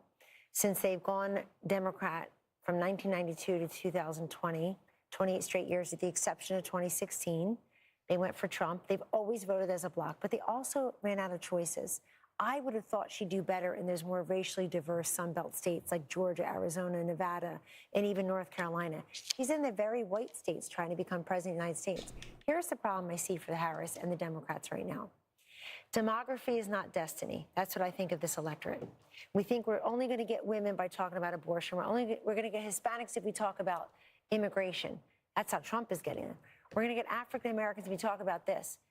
Whose big idea was it to over-prosecute Donald Trump with all these cases? You think a lot of black men in this country didn't stand up and say, I think the system has been against me. I think that's unfair, to say nothing of the fact that they want economic upward mobility like everyone else. They're school choice voters. They think that people coming over the border are taking their jobs. And you got Barack Obama telling them, you're not right. Stop telling us who we are, what we think, how to eat, how to vote. This is where people are turning on its head. Last point, young voters. I think Harris is going to underperform Joe Biden nationwide on young voters. There, too. Let's get rid of the old guy and put in the 60-year-old woman and then call Donald Trump old. That's how we'll get young people. It's not how you get young people. You get young people if they think they can afford a house before they're 52 under your policies. You get young people if they think they want to be president of their own small business, not president of this country one day, and they can survive and thrive doing that. So this whole demography thing that we should vote according to our gender, our race, our age, this is the election where I think that hit a wall. Can I ask a quick question just to Mark and Kelly? If things hold right now where we are, does she only have to win the blue wall, just for the sake of the audience, to win this? So if everything happens, she wins Arizona, he wins Nevada, he wins Georgia, North Carolina. If she wins Michigan, Pennsylvania, Wisconsin. Does she win? Yes. Yes. Okay. So the blue wall remains what we have. She what we're has focused one on. big path. Yeah, Got it. he's That's got the a few path. paths, but you got to get one of Is those. that true, Bill? Yeah. Pretty much, yeah. Because it gets her to 270 with the 3. Yeah, with the 3 plus Nebraska too. I think it's too early to start filling this thing in here. I want to start it just yet, but I don't know. We're kind of warming up the fryer or whatever you say when you get. But just show how it happens. Just show the 3. Yeah, for her it would be Nebraska 2. Well, we got to go a long way. So just it's going to take me a while to get there. Okay, so she would have to win all the usual states here. It's just too many to fill in, right? Oh, gotcha. Boom, boom, boom, boom, boom. Yeah, that's good. Oh my gosh, what am I missing? Holy cow! Okay, Maine, Nebraska 2. Hawaii. Oh yeah. Okay, so that's why I didn't want to do it just yet, because we got to go a ways. But maybe like another half hour, an hour or so, we'll fill in a few more. If you got time, I'll take you to Arizona, unless you got something else to do. Love to go there. Let me go ahead and reset this because there's some movement here. There's some movement here in the American Southwest. This is Arizona. First time we're looking at it on the night. And Trump has just taken a 1/10 of a point lead. Kamala Harris had the edge here for really the past hour. This is Maricopa. This is Phoenix. This is where you get 60% of the vote statewide is in Maricopa County, all right? She has an edge at 2.2 percentage points. Raw vote 563,000. I'm going to bring out the slide again, okay, and go back to 2020. And this is Joe Biden in Arizona. So she's up about half a point, not quite, all right? But Donald Trump's performing a little better right now at this point, but there's still just about half of the vote out and too soon to call there in Arizona. Let me come back to modern day, 2024, and see if this has changed. It has not. This raw vote's 2,200. So we'll watch that. Just wanted to take a sneak peek at that. You guys mentioned Iowa, the state that shall not be named, or the poll that shall not be named. This is nuts. 14.5 points. Wow. Yeah, that's not even. Somebody's not having a good night. Guys, there's a ton of votes still out there, too. This thing could go higher. Anyway, back to you guys. It's a little outside the margin of error. Okay. All right, let's go over to Sandra and get a look, because we've been talking about young voters, and you have some new stuff from our Fox News voter analysis, Sure. Sandra. I'll build off of what Kellyanne just said about the Hispanic voters in just a second. I'll dive into age first for you, Martha. And it is pretty incredible, some of the data that we're seeing in our Fox News voter analysis. This age group 65 and over, okay, it is a dead heat. Split the vote there. But just note, Donald Trump led this group by 3 points in 2020. So he is, in fact, slightly underperforming with that group. But here is a huge story that we are seeing develop. Voters under age 30, 52% of the vote going to Harris, 44% to Trump. That's an 8-point margin that she's leading by. Biden led with this group by 25 points. Kellyanne was just talking about this a moment ago. He led by 25 points with this age group back in 2020. She is significantly underperforming with the younger voters right now. Want to jump back in and also talk about the Hispanic vote and what we are seeing there. This also telling a huge story of the night. Kamala Harris getting 56% of the support there. Donald Trump, 40. Okay, so she's leading by 16 points. Biden led with this group by 21. Again, she's underperforming there. I want to break that down by gender when it comes to the Hispanic vote, because this also telling a story. Hispanic women, for example. Okay, Harris is leading by 24 points with this group right now. Biden led with this group by 34 Hispanic women. Underperforming there. Comes with Hispanic men. Look at this story. Harris is up by 6 points with Hispanic men. Biden led with 19 points. So there is really some interesting stories developing with the younger voters and the Hispanic vote out there. Brett and Martha, as you know, we have heard it on the ground. A lot of those American Hispanic voters, they don't like what they're seeing with illegal immigration in this country. They've been speaking about that. We are seeing that show up in our analysis. Sandra, thank you. Yeah. Interesting stuff, especially Very. that Hispanic vote. And that gap, that 20-plus gap that we're seeing, we've been seeing it for a long time. We've been talking about it for a long time. It has shown up in polls that she was underperforming Biden by more than 20 points with Hispanic voters, Britt. It's a very seismic change. Which means that if it comes down, as we now, I think, have agreed at this desk, that it does to those three blue wall states being her chance of victory, are in a very narrow path, that if these numbers are meaningful about how she will perform broadly speaking, and I think they're big enough now that we can say they are, her chances of pulling this off would be the biggest thing we've ever seen. I mean, amazing come from behind victory, and I think the odds on that are very long indeed. Yeah, I mean, well, it's a significant, to say the least, point that Kellyanne was making, which is that it all stops, right? And I think that I don't even know if in 2028 we'll still be talking about the Hispanic vote, right? Because with every immigrant group that comes through, eventually you're just an American. And you care about all the issues that everyone else in America cares about, and it's not so segmented. So I see a lot of those barriers breaking down. Again, I think that the Harris-Biden team has no one to blame but themselves for these numbers. It's the policies that drove these people to vote for President Trump, and he also, the Biden-Harris people pushed them into Trump's open arms. And now they'll have a chance to have a different type of president if he were to win. I know we got the blue wall to see, but the betting markets, everything is sort of going this way, and you sort of have this feeling that the Hispanic vote is no longer going to be so segmented. It's just the vote, the American vote.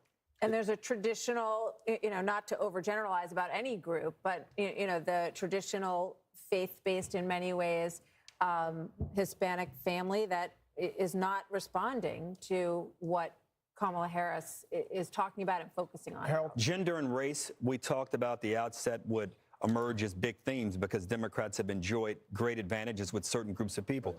The numbers didn't show up tonight. They show identity politics may be a dead end. Well, what it shows is that we're going to have to, as a party, rethink and reformulate and reconstitute how we think about going after voters. If these votes hold up, and even if they don't, the numbers are narrowing. So you have to rethink this and consider some different strategies. Because as we sit here tonight, Democrats have to be surprised.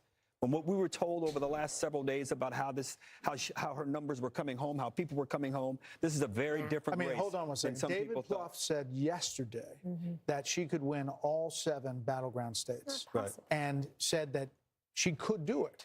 Now, maybe if it turned, she could win 6 of 7, but he said 7 of 7. He said the other day. He did. He said there was a confidence from him that, and Democrats abound, that there was. All right, even up to early this all the polling said that it could go either way. We got to hit a break real quick. We will. A lot of votes to count still, and we are covering all of them for you. Our special coverage continues. Stay with us. We'll be right back.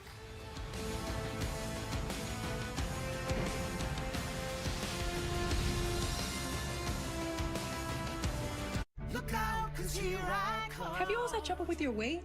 Same. Discover the power of Wegovy. With Wegovy, I lost 35 pounds. And some lost over 46 pounds. And I'm keeping the weight off. I'm reducing my risk.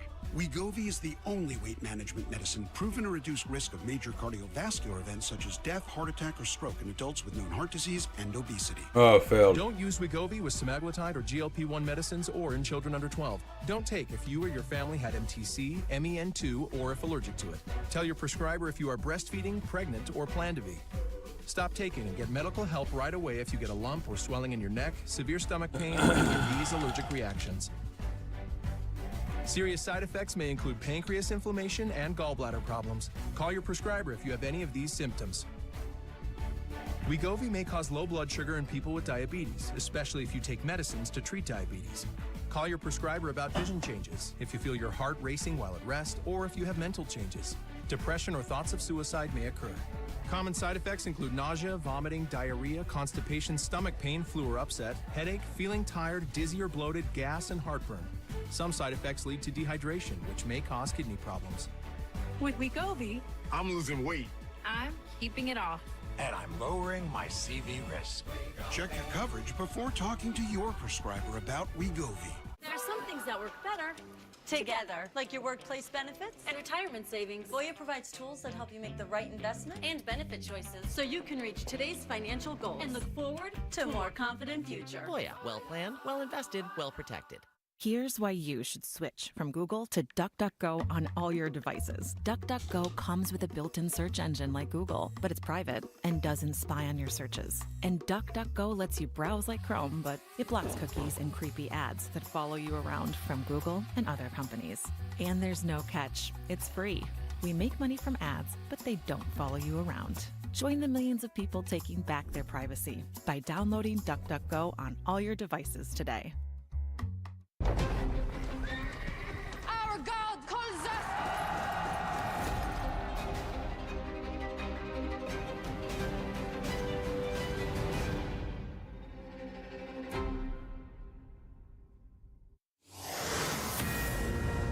The Fox News Decision Desk can project that in Maine, Vice President Harris will win the statewide vote.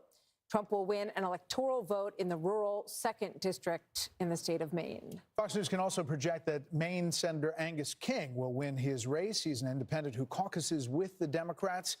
So as we look now, the Senate is ticking up. We're going to look at some interesting races in Ohio and Montana coming up. So let's check in with Aisha Hasni at the Trump campaign headquarters in West Palm Beach, Florida, where I would imagine the mood is fairly good. It is very good, Martha. You know, earlier this evening, a lot of folks were coming up to me and saying they're not sure if they're going to get a decision tonight. They thought it was going to take a few days, and that has completely flipped, and people are expecting there to be an answer tonight and it to be favorable for the former president. I just talked to a campaign official who tells me that over in Mar-a-Lago, where former President Trump is right now, watching the results come in, the mood there is positive, and I'm working to confirm right now if the former president made some remarks to a crowd there and what exactly he said, but everyone there appears to be feeling very, very good. And just found out as well that Speaker Mike Johnson, the House Speaker, who's in Shreveport, Louisiana right now at his district, appears to be making plans to come here to be with former President Trump. Back to you. Aisha, thank you very much. We'll keep a close eye on Trump headquarters as we continue to give you some more updates on what's going on right now. You know, we don't have a call for any new states at this point. We're waiting for Montana, waiting to get a look at the Sheehy race in Montana as well. And we have some new guests who have joined us on the panel that we want to get to. So let's welcome them in. And as we get ready for the top of the hour, we'll make some new calls at 11 first, and then o'clock. we'll get right to you guys. Wow, time is going so fast.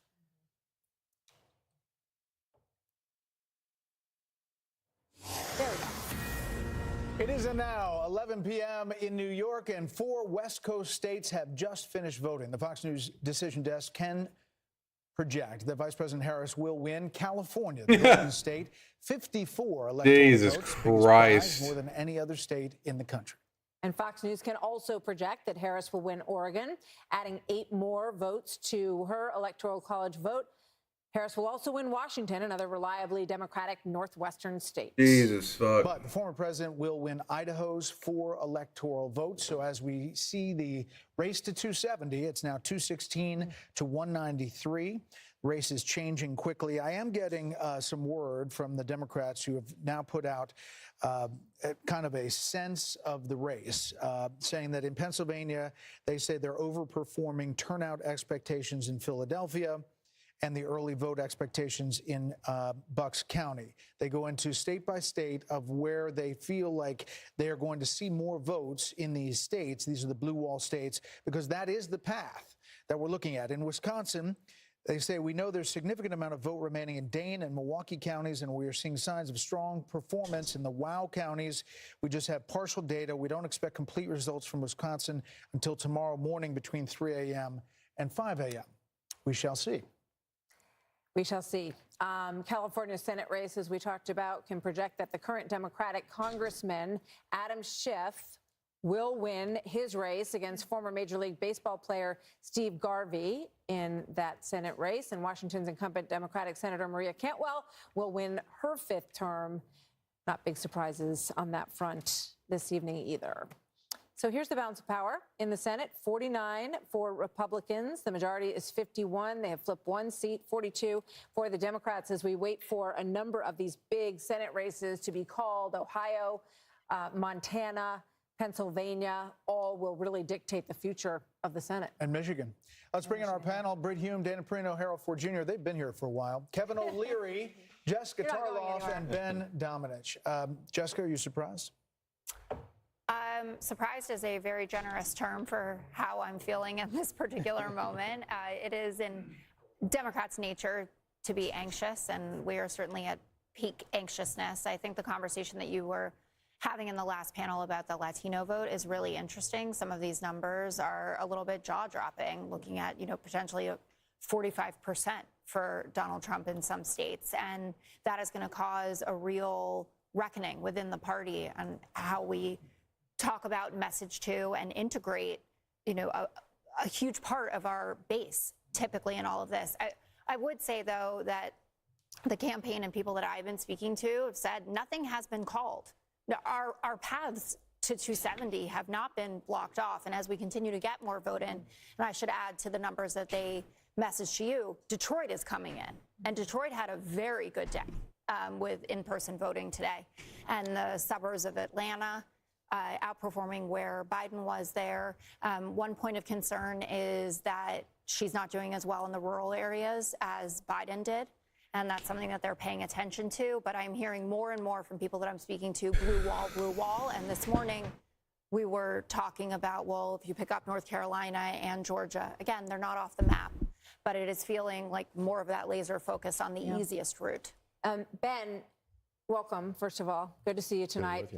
I'm sitting here thinking about the rethink that Republicans went through after Mitt Romney lost. And they did this huge analysis of what was going wrong with the Republican Party and why they weren't reaching Hispanic voters, why they couldn't reach working class voters, why they weren't bringing in more women. And it really is stunning when you think about that. That was Mitt Romney's loss. And it appears that the person who has changed that calculus dramatically is Donald Trump.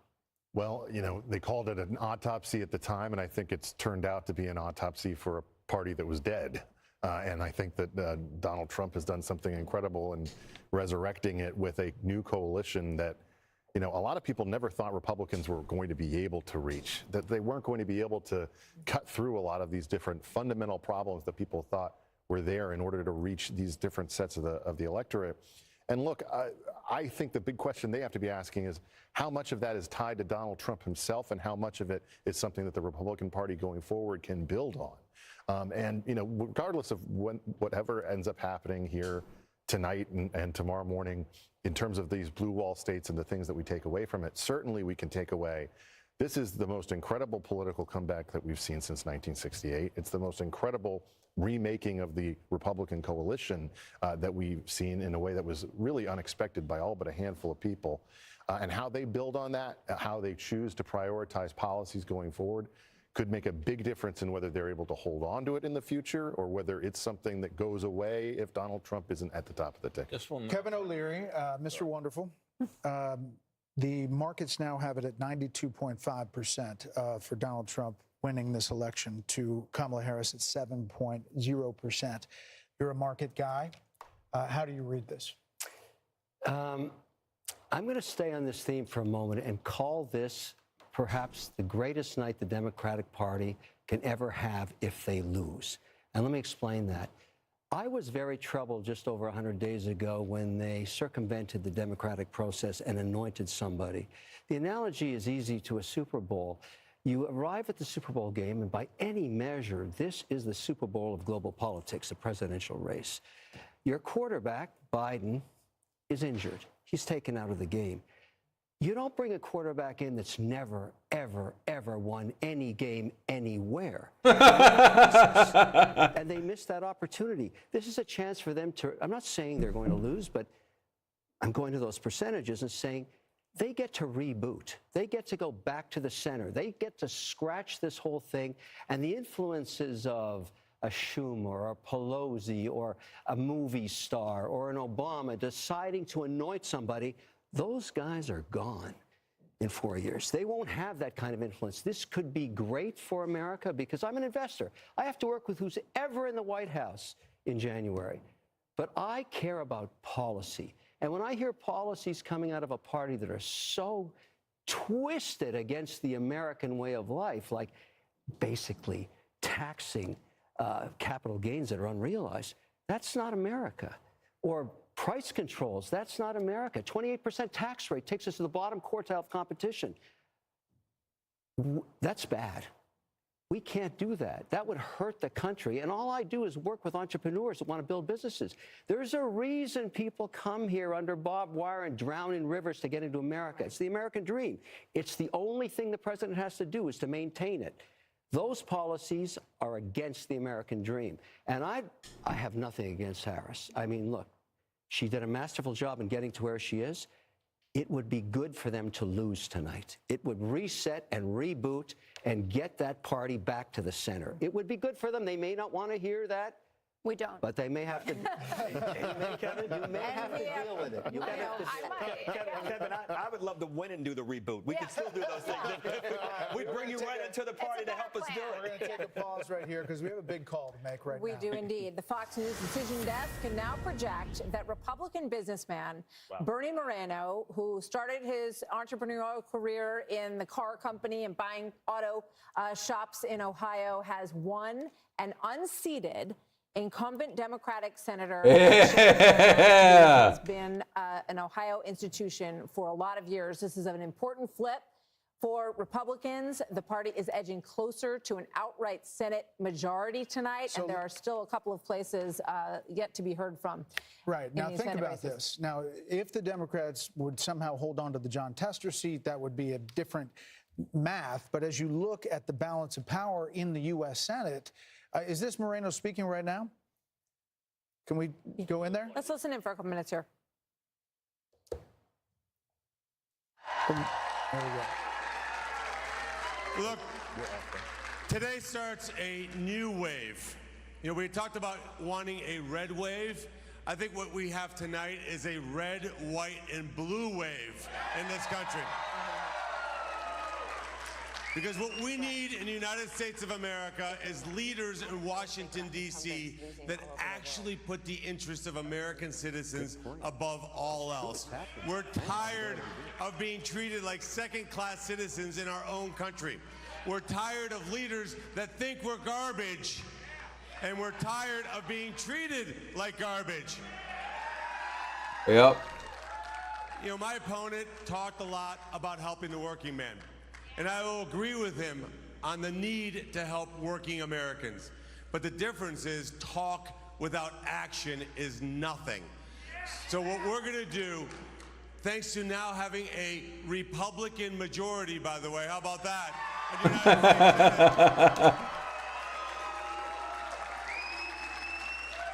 And Chuck Schumer, if you're watching, thanks for the help in the primary, but you're fired, buddy.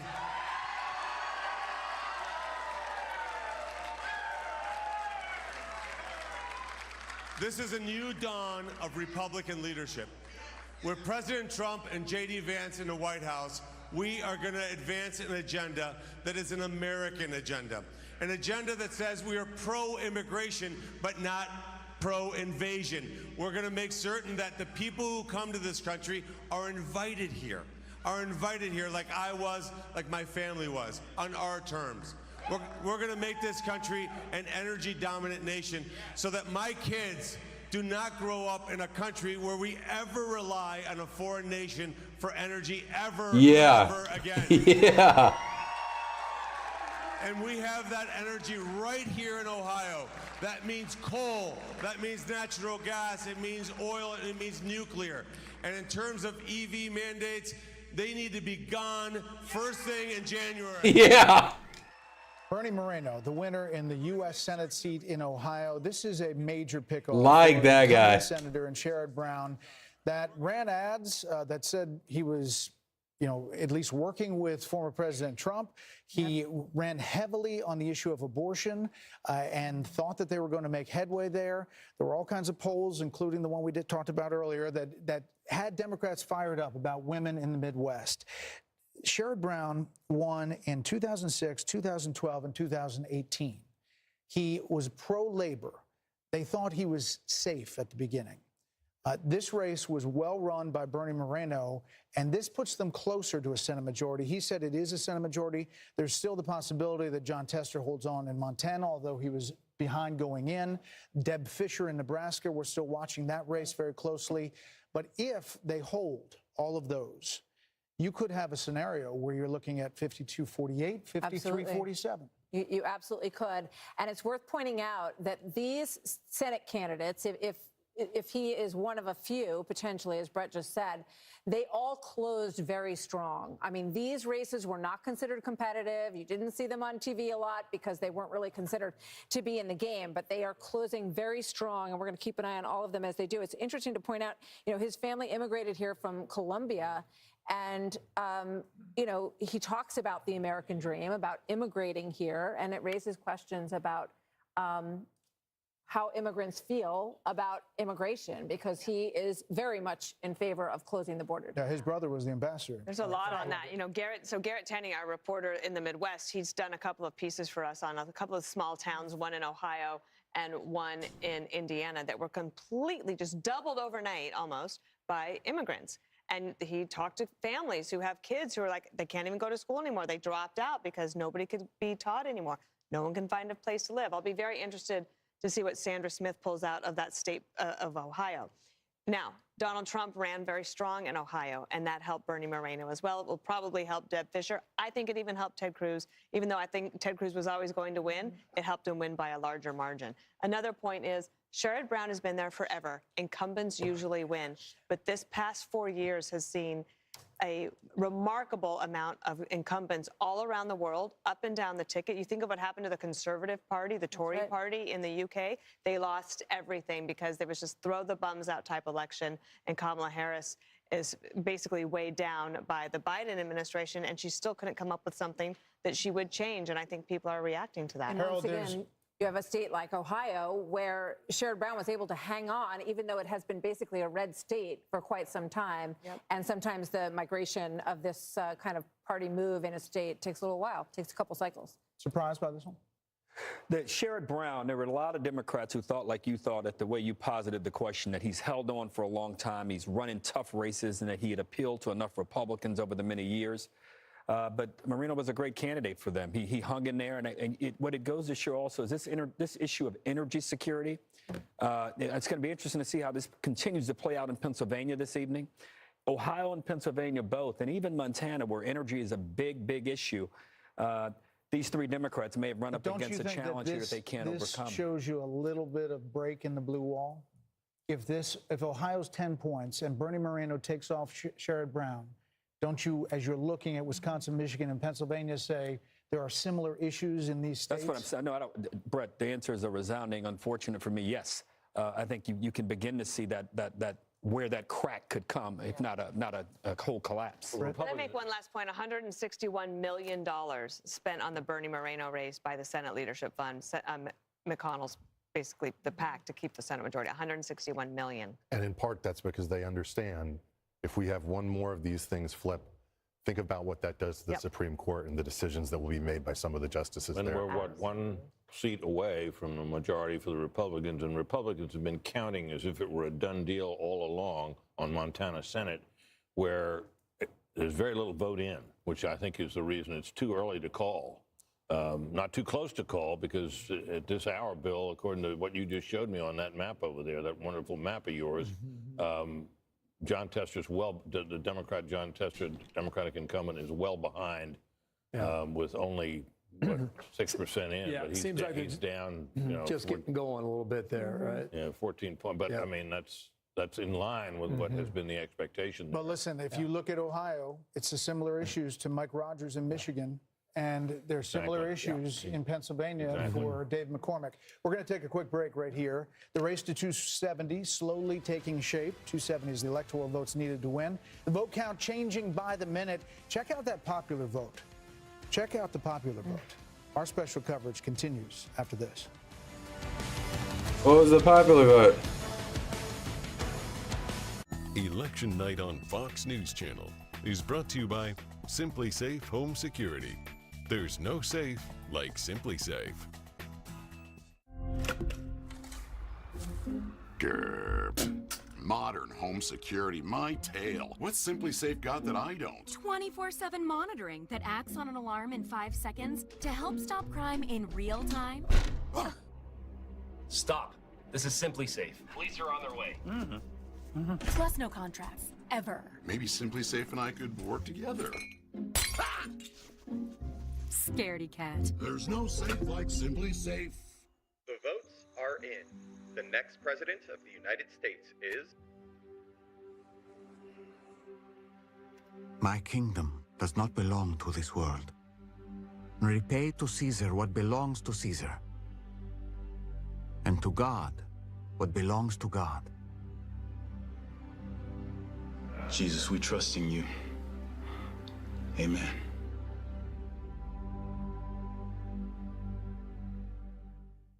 Someday it's all gonna be yours. I promise. The epic return of Yellowstone. There's no peace for this family, only revenge. And our enemies don't fight fair. I know what to do. Believe in me. I've always believed in you. You destroy me, you destroy yourself.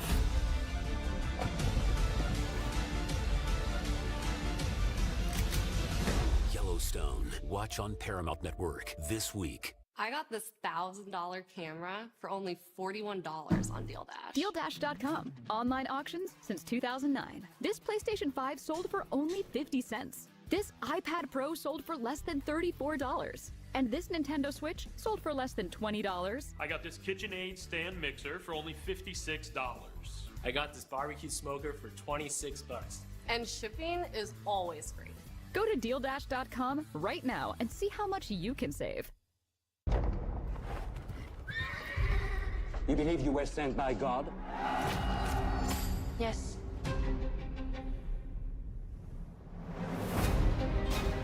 Repent! Come and be baptized in the River Jordan!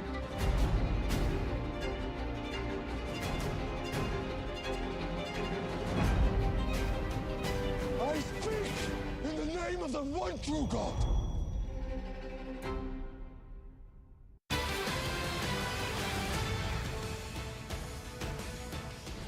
Welcome back to our coverage of a big election night, and things are shifting by the moment. We are too early to call right now. The decision desk says in Georgia, North Carolina, Pennsylvania, and Wisconsin, as you look at these on the screen there. But you can see that Georgia were the lead with 90% in. As Bill talked about earlier, the Atlanta vote, we're still waiting on that, and that could be why the decision desk is holding back there. North Carolina, also 89% in, 136,000 votes. That's starting to get into territory which is tough to close depending on where that vote stands out. The big, obviously, states that we're watching are the blue wall states, Pennsylvania and Wisconsin, 65% and 75% in. But again, the former president leading now, and the question is, how much of that vote showed up for Vice President Harris in the Philadelphia area, the suburbs, the Bucks County areas in Pennsylvania.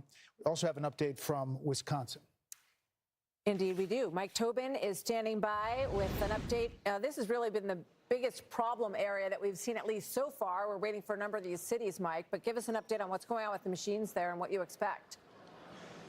Well, we're hearing from more of the Wisconsin election officials, and they still want to push off the idea that this was a legitimate mistake, and they have recounted these 31,000 ballots or retabulated these 31,000 ballots out of an abundance of caution. What you're looking at right now is one of the tabulation machines, and if you look at the back of the tabulation machine, you should be able to see some red stickers. Those red stickers are the seals. The seals were in place on these 13 machines. What was not engaged with the locking mechanisms on the doors there. The machines operated for hours. When the Republican Observer noticed it, flagged it, that particular problem, the city and also the executive director of the Wisconsin Election Commission says that was the 31,000 ballots were run through again, as she put it, so no one could use a procedural misstep to call the legitimate votes into question. That's Megan Wolf, the executive director of the Wisconsin Election Commission. Now, I talked with Wisconsin Senator Ron Johnson. He said the whole process is sloppy. It had been done 5, 6, 7 o'clock in the morning with Republican observers going, yep, that's locked, that's properly sealed, locked, properly sealed. Why didn't they do that? Again, this has just been sloppy. And as the chairman of our party said, they've got one job to do, and they didn't do it very well. Now, here at Central Count, there are some 108,325 ballots. These are the mail-in ballots, drop-box ballots, and in-person absentee ballots. Some 80,000 of these ballots have now been counted, but the whole process has been delayed because 31,000 had to go through a second time. Guys, back to you. Mike Tobin, thanks. Just an update from our own Chad Pergram, talking to Democrats and Republicans about the House races as we are looking at the Senate, and they're poised to take control if they hold the rest. The House is looking like it very well could flip to the Democrats. A couple of races, Vindman in Virginia. We're not calling that, but they're looking really good. There's a few races in New York here, the Brandon Williams race to John Mannion. So Dems, essentially, we won't know until California, where a number of those seats are up. They're doing what they need to do to hit the marks to flip the House. So that could be a bright spot for Democrats tonight. So let's go to look at some. We're going to Trace Gallagher and talk to him and his panel out on the West Coast, because we are waiting for a lot of California races, as Brett was just saying. Brett, Trace, tell us a little bit about what you're seeing out there on the West Coast tonight.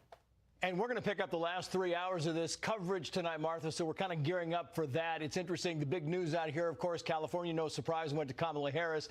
Interesting, though, because Proposition 36, which is the big story here in California, that would revise Proposition 47, which lowered the thresholds of crime. It really allowed crime in California to run rampant. We have our panel here, Steve Hilton, Jody Armour, Kayla McGee-White, and Gianno Caldwell. Steve Hilton, to you very quickly. Prop 36 is winning dramatically right now. It's expected to win. It would be a big deal for this state. It's a massive deal because it shows that people have had enough of this far left attitude on crime. And it's not just that proposition. You see it on some of the other ones, on rent control and raising the minimum wage. It's a really interesting shift. And if I may, Trace, the other big point for us here in California, you look at this change, this massive reconstruction of the Republican Party under Donald Trump's leadership and the Latino vote here in California, the largest group now. And this points to the future of the Republican Party, because actually, if you think about the Latino vote, how long have we been told that the Democrats benefit from the diversity of the nation and the future?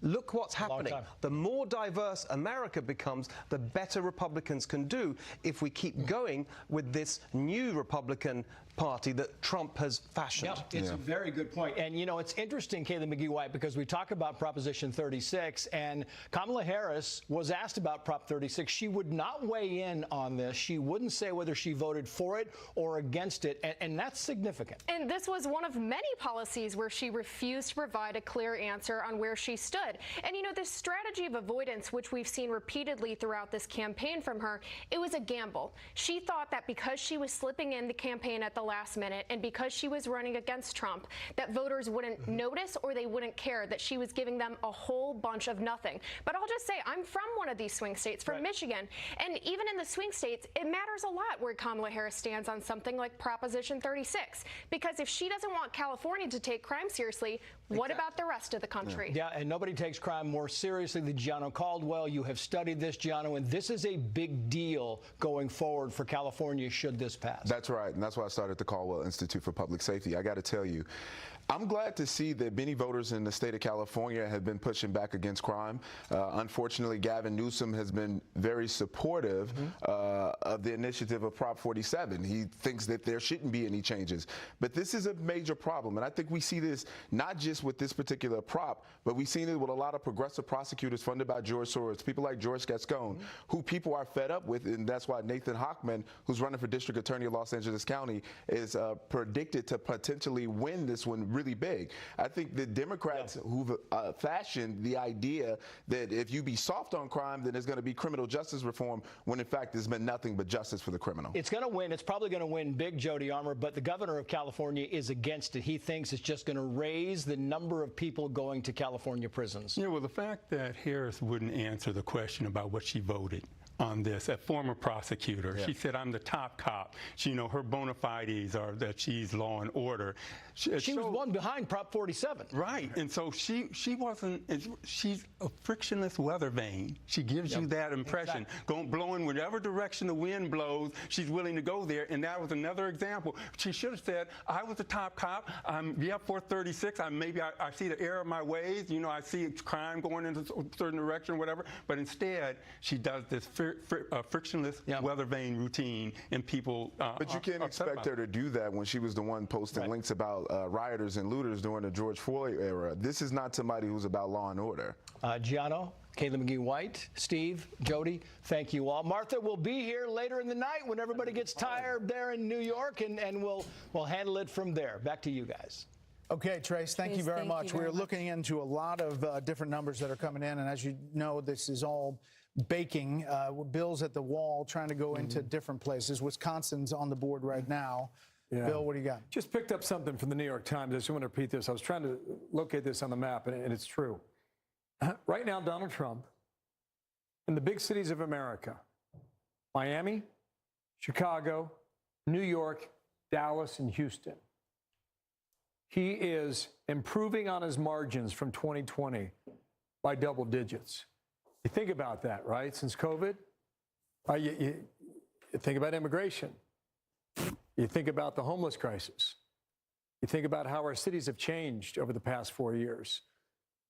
Maybe that's having an impact. Now, what I'm looking at here is Wisconsin. Just want to point out two things in Wisconsin. I want to compare that to what's happening in Pennsylvania, because I think there's a trend that is favorable toward Trump, okay? So here we go, Dane County. I'm going to take you back to 2020. I'll just compare the numbers for Biden and Kamala Harris, okay? So this is Madison, University of Wisconsin, et cetera. Ton of Democratic votes in this county. So she is underperforming Biden's mark by about 1.7 points. And that translates to, it could be tens of thousands of votes. Trump, meanwhile, is up about 1.4 going back to 4 years ago.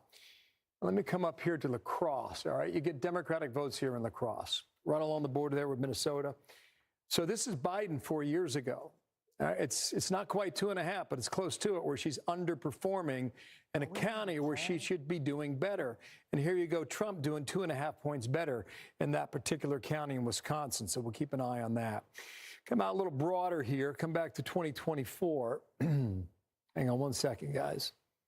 And we'll go into Pennsylvania and try and prove a similar theory, all right, in two places. One is Allegheny and Pittsburgh. The other is Philadelphia. So we'll put this map in the motion here. Put the slide bar out, okay? She's nearly meeting her number in Allegheny, off a half a point. Trump's doing slightly better, just 0.6 points. The last time I looked at that, she was dead even with the number from Joe Biden from 4 years ago on a percentage-wise. Come over here to Philadelphia, because this is really where, if you're a Democrat and you want to win the state, you got to run your numbers up in Philadelphia. And this kind of matches what I just read from, America's big cities. In Philadelphia, she's underperforming Biden's mark from 4 years ago. And Trump is outperforming, overperforming where he was 4 years ago. So, when you think about the number of votes that are available in Philadelphia, and you have 300,000, right? And that's a huge difference. I mean, you can run the totals up and never look back oftentimes in Pennsylvania if you're a Democrat running with a number like that. So let's take this off the screen. Come on back to 2024, and you guys are asking, how come we can't call North Carolina? Well, we may be getting closer because Mecklenburg is in, and Wake is pretty much in. This is Guilford. That's Greensboro. You had a lot of campaigning down there. It's a fast-growing area, too. There's about 22% of the estimated vote is still outstanding. It's an impressive number. I haven't looked at this yet. Let's just go see Joe Biden. Okay, so pretty close to where Biden was. The raw number is lower, but on a percentage basis, she's just about hitting her number, and Trump's just a little higher, just a little bit there from 4 years ago. So maybe that's the reason you can't make a call in North Carolina. Maybe, and maybe that changes in a moment here. We'll see. So this is Georgia. Too soon to call yet again. Let's see with the 134,000. So 2.7. That has been consistent, guys, for a while now. On a percentage basis, it has not much moved. Trump is favored just under 3%. I can go hunting around trying to figure out why you can't call it. I would have to think maybe, DeKalb County still got a little bit of vote out there. Come up here to Gwinnett County as well. A little bit of vote out there. Democrats scored their points in Fulton, Cobb, Gwinnett, and DeKalb County. So too soon to call right now for the Peach State. Bill, listen to this. So Jen O'Malley Dillon, I quoted from it earlier, where they're kind of painting the picture of the blue wall and how they're doing great things in Pennsylvania and Wisconsin and Michigan. But at the end of this email, she says, we'll continue to keep you all updated as we get more information. This is what we have built for. So let's finish up what we have in front of us tonight, get some sleep, and get ready to close out strong tomorrow. So the Harris campaign, sorry, it is the Biden folks that run the Harris campaign now, essentially are saying, you know what, let's pack up and get some sleep, and we'll see you in the morning. That reminds me of? It's 4 years ago, Hillary Clinton in 2016, exactly because she said, John Podesta came out and said, well, we're all going to kind of sleep on this and see how all of this works out, and everyone else was saying, we're calling these states. So and we may stay with us. We're watching it all as our special coverage continues, and we could have some big calls coming straight ahead, whether they're up tonight or not.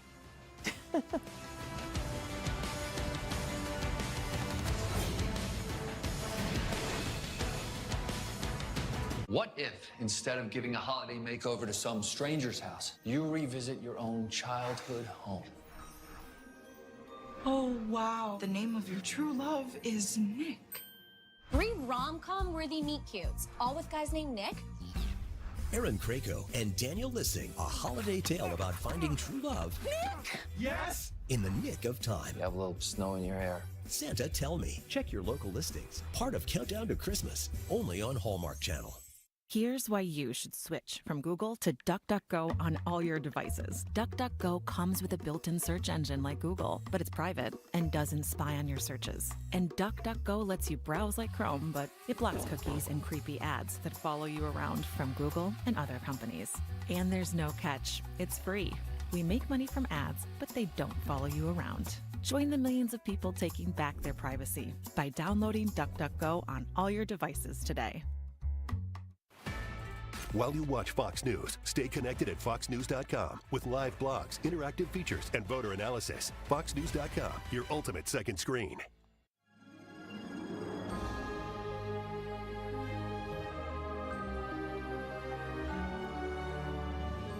Nespresso. Spectrum abre cada día una puerta a posibilidades sin límites. Con Spectrum, tus juegos te transportan a otro universo. Y con las velocidades de Internet más confiables, haz streaming estés donde estés. Cámbiate al Internet Premier de Spectrum. How are you spending your holidays? Stuck standing in line? You could have paid less at Aldi and saved precious time. Waste your holidays with shopping? That we just wouldn't do. Because everything we don't do is for you. It's an Aldi thing.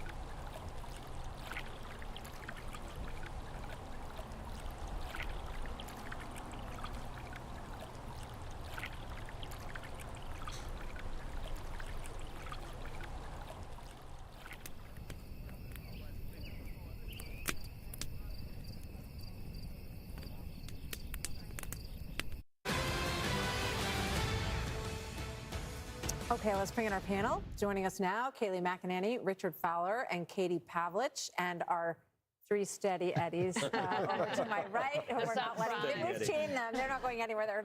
They're with us for the evening. Actually, to the desk. Exactly. Physically chained. We're very sorry. Hopefully it's loose enough there. Allowed breaks occasionally. But. Yes. So, Richard, welcome. Good to have you here. Good to be here. How are you feeling about how things are going? Obviously, we've seen this memo from the campaign that says that they are considering waiting to see how things look tomorrow. Can you answer to that at all? Look, I think we all knew this was going to be a long election night, right? We knew this was going to take some time to count all these votes. I think what you're seeing from the memo that was released by General Mally Dillon just a couple moments ago sort of speaks to that, and that, you know, we don't have a clear winner in this moment. There's still votes out there being counted. Last time I checked before I came in here, I think 1% of the votes in Wayne County or Detroit was counted. So we have a lot more votes left to be counted in parts of the blue wall. I think for the Harris-Walz campaign, they're saying they're banking on this blue wall to win this campaign. So they're going to wait until those votes are counted. And I think at this point, nobody can spike the football until all the American people have their say. Yeah, we haven't called any battleground states. Exactly. And Sean Hannity may have. Sean is the exception to the rule. But he wasn't worried about the fact that there weren't actually in yet. The best is when he said, I'm not going to get over my skis, but I'm going to get over my skis. But I'm going to make a call. I have a big prediction. Katie, what do you think? Just based on looking at the data going into tonight, but also the numbers on Hispanic men, for example, and the youth vote, the fact that Donald Trump is running ahead of Kamala Harris, according to a number of exit polls, shows that their messaging to those groups isn't working. And the question is why? Why is it that it didn't appeal, the Kamala Harris campaign message? And I think it's interesting to look at the slow death of identity politics that you're seeing in this election. The Kamala Harris campaign tried to argue that people should vote for her based on identity politics, whereas the Trump campaign, which was accused of being Hitler, fascist, wanting to, you know, implement, get rid of democracy, essentially, is running ahead with those groups, and that's not something that they expected. Those were the key people that they needed to get her over the finish line. Now, the night is not over, but long term, Democrats are going to have to think about, they're losing their coalition.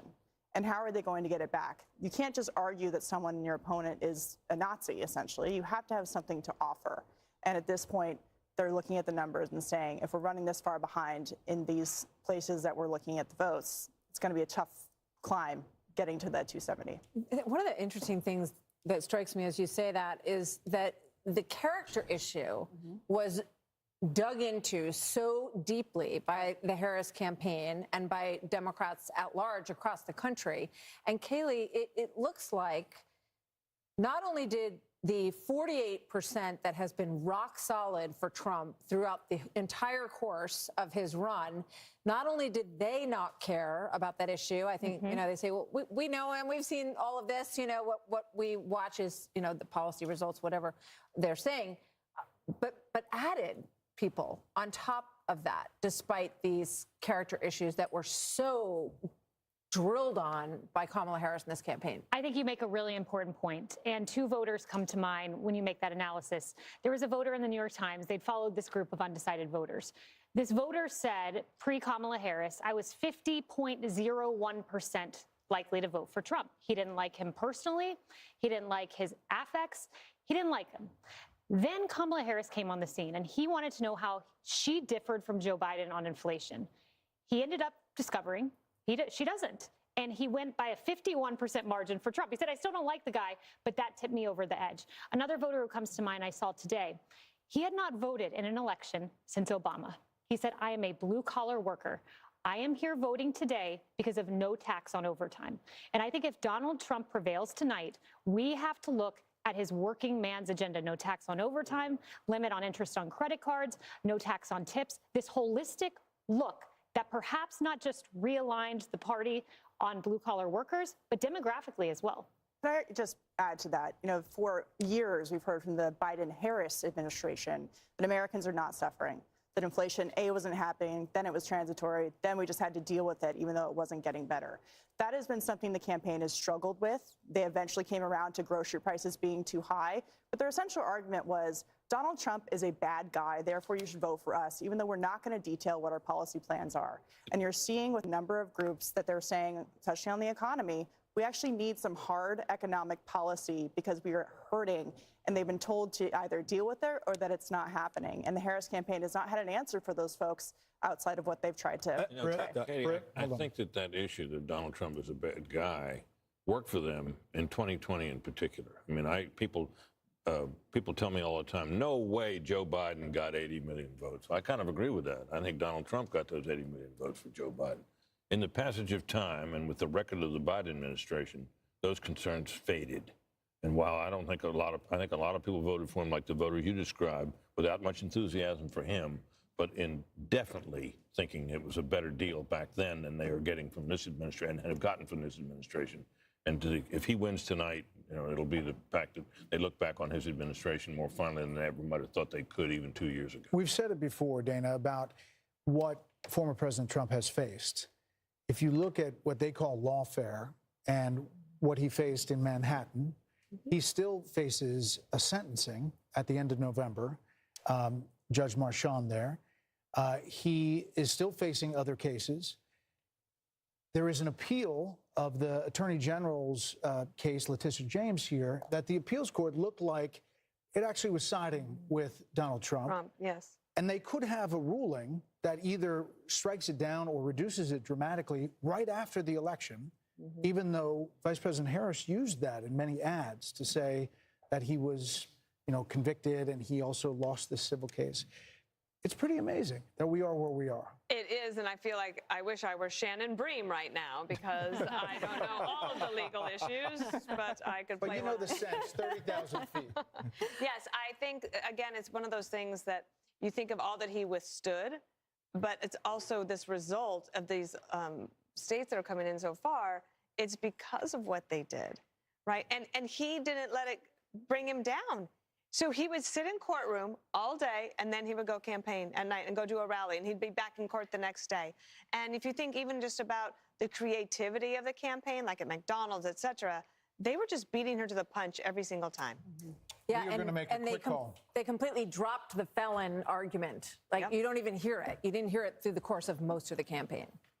Fox News Decision Desk can now project that former President Donald Trump will win the state of North Carolina. Yeah, baby. This has been a contested state.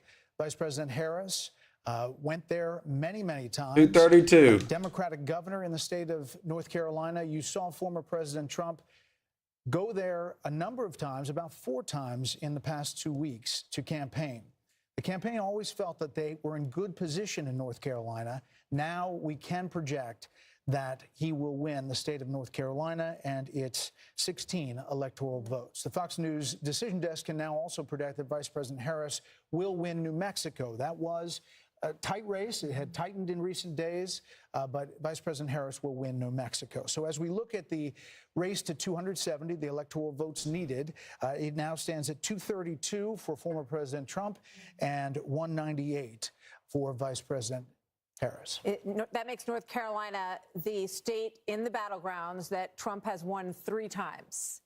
It was the only battleground state that he locked down in 2020. So obviously a relief at the Trump campaign that he has kept that one in his column as well tonight as we continue to move on. Peter Doocy is live at the White House. What he's hearing from the Harris campaign and the Harris path tonight. Peter. And we'll start with what we're hearing here at the White House, and that is nothing. President Biden and some longtime advisors were inside watching the results come in on TV, but we have been here outside, and we have been noticing that a lot of lights that were on within the White House, at least from the part that we can see, have been turning off. So it seems like some folks around here may be taking the campaign co-chair, Jen O'Malley Dillon's advice in that memo that they should get some sleep and prepare for some results in the morning. There have been 3 big changes, though, in the way that the Harris team has been presenting their case to us in the last couple hours. As results started coming in, they were telling us where they saw silver lining in all of the battleground states. They were also telling us that they thought they had a plausible case to win in all 7 battleground states, and something over the last 36 hours they've been pushing a lot is that they thought Trump could come out and declare victory early. We are not hearing much of any of that anymore. The memo that the campaign co-chair put out is pretty broad and just something that they've been telling us since the He summer. won't call. He won't do that until was one of their pathways to victory. Until he gets a call. New information. That is just what they have got right now. Vice President Harris remains at the Naval Observatory right now. We don't know if she's going to show up at her campaign headquarters, but they took the press pool and they told him just to stand by. And if Joe Biden is giving anybody watching an indication of how he feels about all these races that he has really not been a part of, he's made 6 congratulatory calls. 4 of the 6 are to people who just won in Delaware, where he is heading next. Peter Ducey, live on the North Lawn. Peter, thank you. Another call to make. That's right.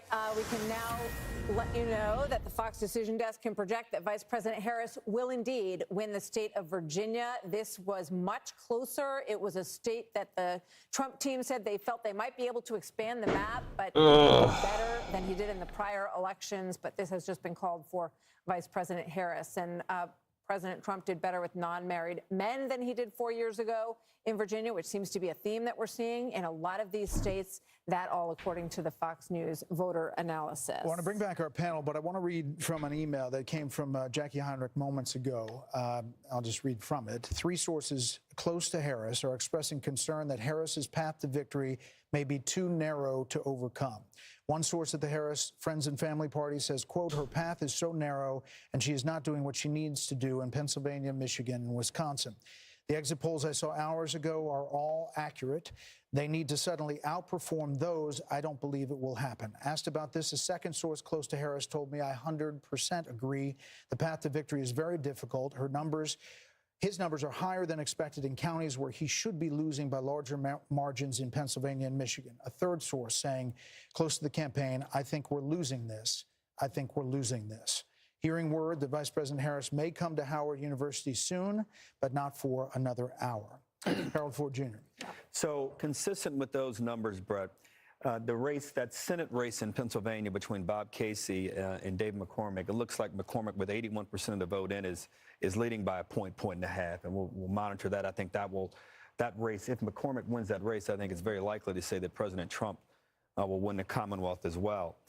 Building on some of the points, reacting to some of the points from my friends on the other side of the table, you know, my party often says that Donald Trump didn't do enough on the border. He rejected a bill that would have been a compromise, that he didn't lay out specifics. He said no taxes on tips, no taxes on overtime, that wasn't a full-throated economic plan. And all that may be true, but sometimes politics in life isn't fair. And he's a different kind of candidate. I think if we look back, and this race is not over, we've got three, the blue wall here to hold, but if we look back at this, I think one of the things that this campaign is going to wish that they had done probably more effectively was to just lay out a bit of a plan on the economy and inflation and growth, to lay out a plan to maybe say we should have reinstated or kept in place some of the Trump border executive orders as we look to find ways to do things differently. Because just going back and looking at things just wasn't working with voters, and the polling data showed that.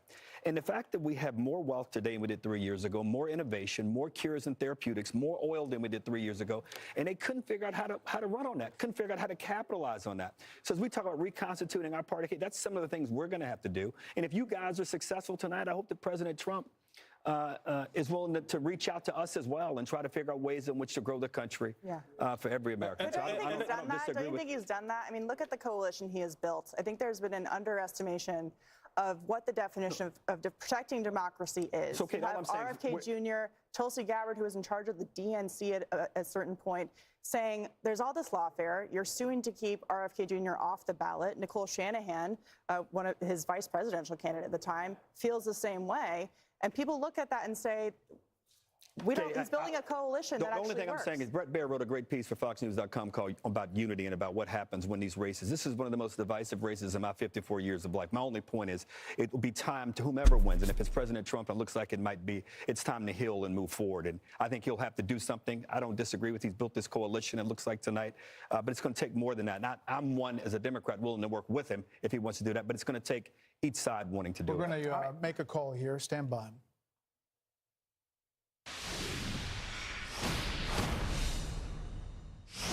Here we go, baby. Fox News projects that the Republicans will take control of the United States Senate. The party will hold at least 51 seats, which is enough for an outright majority. The tipping point for this is Nebraska, where Fox News can now project that Republican incumbent Senator Deb Fischer will defeat independent challenger Dan Osborne. Now, this was a very, very tight race. The incumbent Republican pulling this out. And that means, because of Bernie Moreno and West Virginia, that it now goes over the top as far as the Senate majority. But we don't know the final number yet. Right. We're still waiting for the Tim Sheehy race against John Tester in Montana, which is one that I think a lot of Republicans felt was something they were relying on. So we'll see if that turns out to be the case. And it's not clear yet who would serve as the next Senate Majority Leader. Republican leader Mitch McConnell, who is the longest serving Senate leader in history, announced earlier this year that he would step down. So there's a lot of speculation about who might take that role. And of course, that'll be the next conversation to have for the leadership in the Senate. But right now, a 51-seat majority for the Senate, 42 seats for Democrats. And this is a big deal for if President Trump wins again, he needs this majority in the Senate. We don't know what's going to happen in the House, if indeed. Yeah, and we have seen some evidence that Democrats are having some success in the House. The question comes in the West and California. But this is a big deal, Britt Hume, that this is a flip of the Senate majority, and now Chuck Schumer will no longer be the majority leader. This is something that Republicans looked at their map at the beginning and said, this looks good for us. They didn't know how good, and we still don't know how good it's going to be tonight. Yeah, and it raises the possibility that if Trump wins, he has the Senate, and the question becomes then, can the Republicans maintain control of the House? There's been a lot of confidence in the betting markets that they would throughout this evening, but just to keep you up to date, the margin on the betting odds has shrunk a little bit for their holding on there. Holding on to all three. If I could just add, like for Mitch McConnell, this is what a way to leave, right? With another win. Again, and if President Trump wins the presidency, another way to say he recruited great candidates this year. Steve Daines, who was a senator from Montana who ran the whole operation. The Senate Leadership Fund spent millions of dollars very strategically, and they had to help with $3 million at the last minute to help the senator of Nebraska get across the finish line. She barely did, but she made it. Let's also this happens amid harsh criticism of McConnell from a not insignificant wing of the Republican Party on the right. Yep. Let's also not discount the success of former President Trump in these states, Kayleigh, that definitely in the case of Bernie Moreno, with a 10-point win in Ohio, takes him over the finish line. And we don't know. In Michigan, Mike Rogers. In Pennsylvania, Dave McCormick. And in Montana, Sheehy. This lead could grow. And there was a long, big conversation, especially when you look back at midterm cycles, about President Trump potentially dragging down tickets and, hurting Senate candidates. And in fact, it seems like Senate candidates are finding coattails with President Trump. Interestingly, when we assess the prospect of keeping the House majority, Steve Scalise said we need at least an 8 to 10 seat buffer because he expects, should Donald Trump prevail, which it's looking very good for him right now, that several House members will depart and be various cabinet members in the administration. So you got to start thinking about that. That's a political calculation you can solve, on the inside, but something to think about nonetheless. I would just say this. The word here, the word on other networks that I'm hearing constantly is the word underperforming for Kamala Harris. We're seeing it repeatedly. We're seeing it among demographics. She's underperforming. And while we don't have results right now, we do have trends, and the trends do not look good. Let me just interrupt. As we see on the screen here, this is Wisconsin. This is Hovde with 1.2 million to Baldwin, the incumbent. If we could flip it over to Michigan, Mike Rogers has a lead on Slotkin in that race, 50.3 to 46.9. Incredible. Now, these races, they fall in the same category. As I mentioned before, Ohio, Michigan, Wisconsin, they have a lot of the same issues, energy. All of them campaign similarly, and they all appear to be doing well and maybe outperforming. Yeah, and just a couple of things about the Senate, because remember that Vice President Harris said that she was open to ending the filibuster if it meant that that was what was necessary to restore Roe v. Wade. There was also discussion, not hammered too much on the campaign trail, but the idea of making Puerto Rico and D.C. states has been kicked around for a long time, possibly expanding the Supreme Court. So these are ideas that I think in many ways were galvanizing to a lot of voters, and we're seeing what's happening in the United States Senate. So if this continues, well, we know now that there's a majority, so at least in the short term, those things won't happen. Eventually, we're going to check in with Chad Pergram on Capitol Hill. We'll continue with our panel. We have some more raw vote total coming in as a lot of numbers. As the race for 270 continues, more results and analysis. Could we make some more calls coming up? You'll have to come back. Yeah.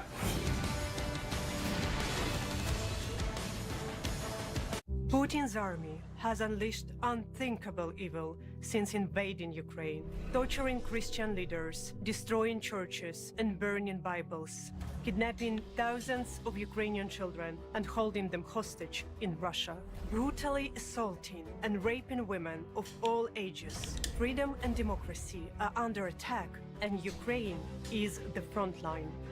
Freedom isn't free. Together, we must stand for justice. Independence. With that declaration, America was born. Inspired by a belief in the God-given rights of every human being, and in the good that comes from exercising these rights well. The founders of our great nation chose independence.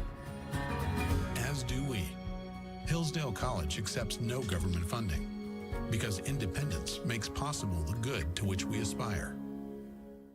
What if, instead of giving a holiday makeover to some stranger's house, you revisit your own childhood home?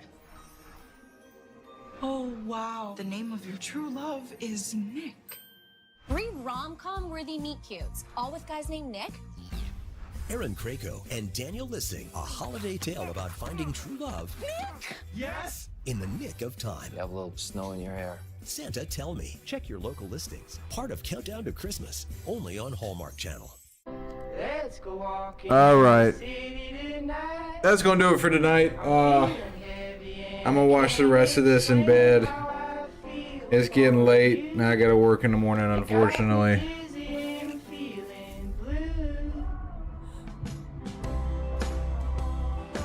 Let's see who we're going to rate out to this evening.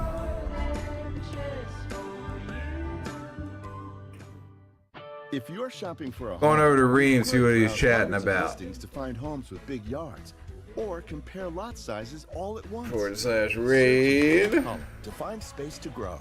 Home search will never be the same again. All right, Res been created. I want to thank everybody for coming by. And until next time, I hope you have a great day, week, month, and year. Don't forget to make somebody smile, and I love you all. Okay, bye.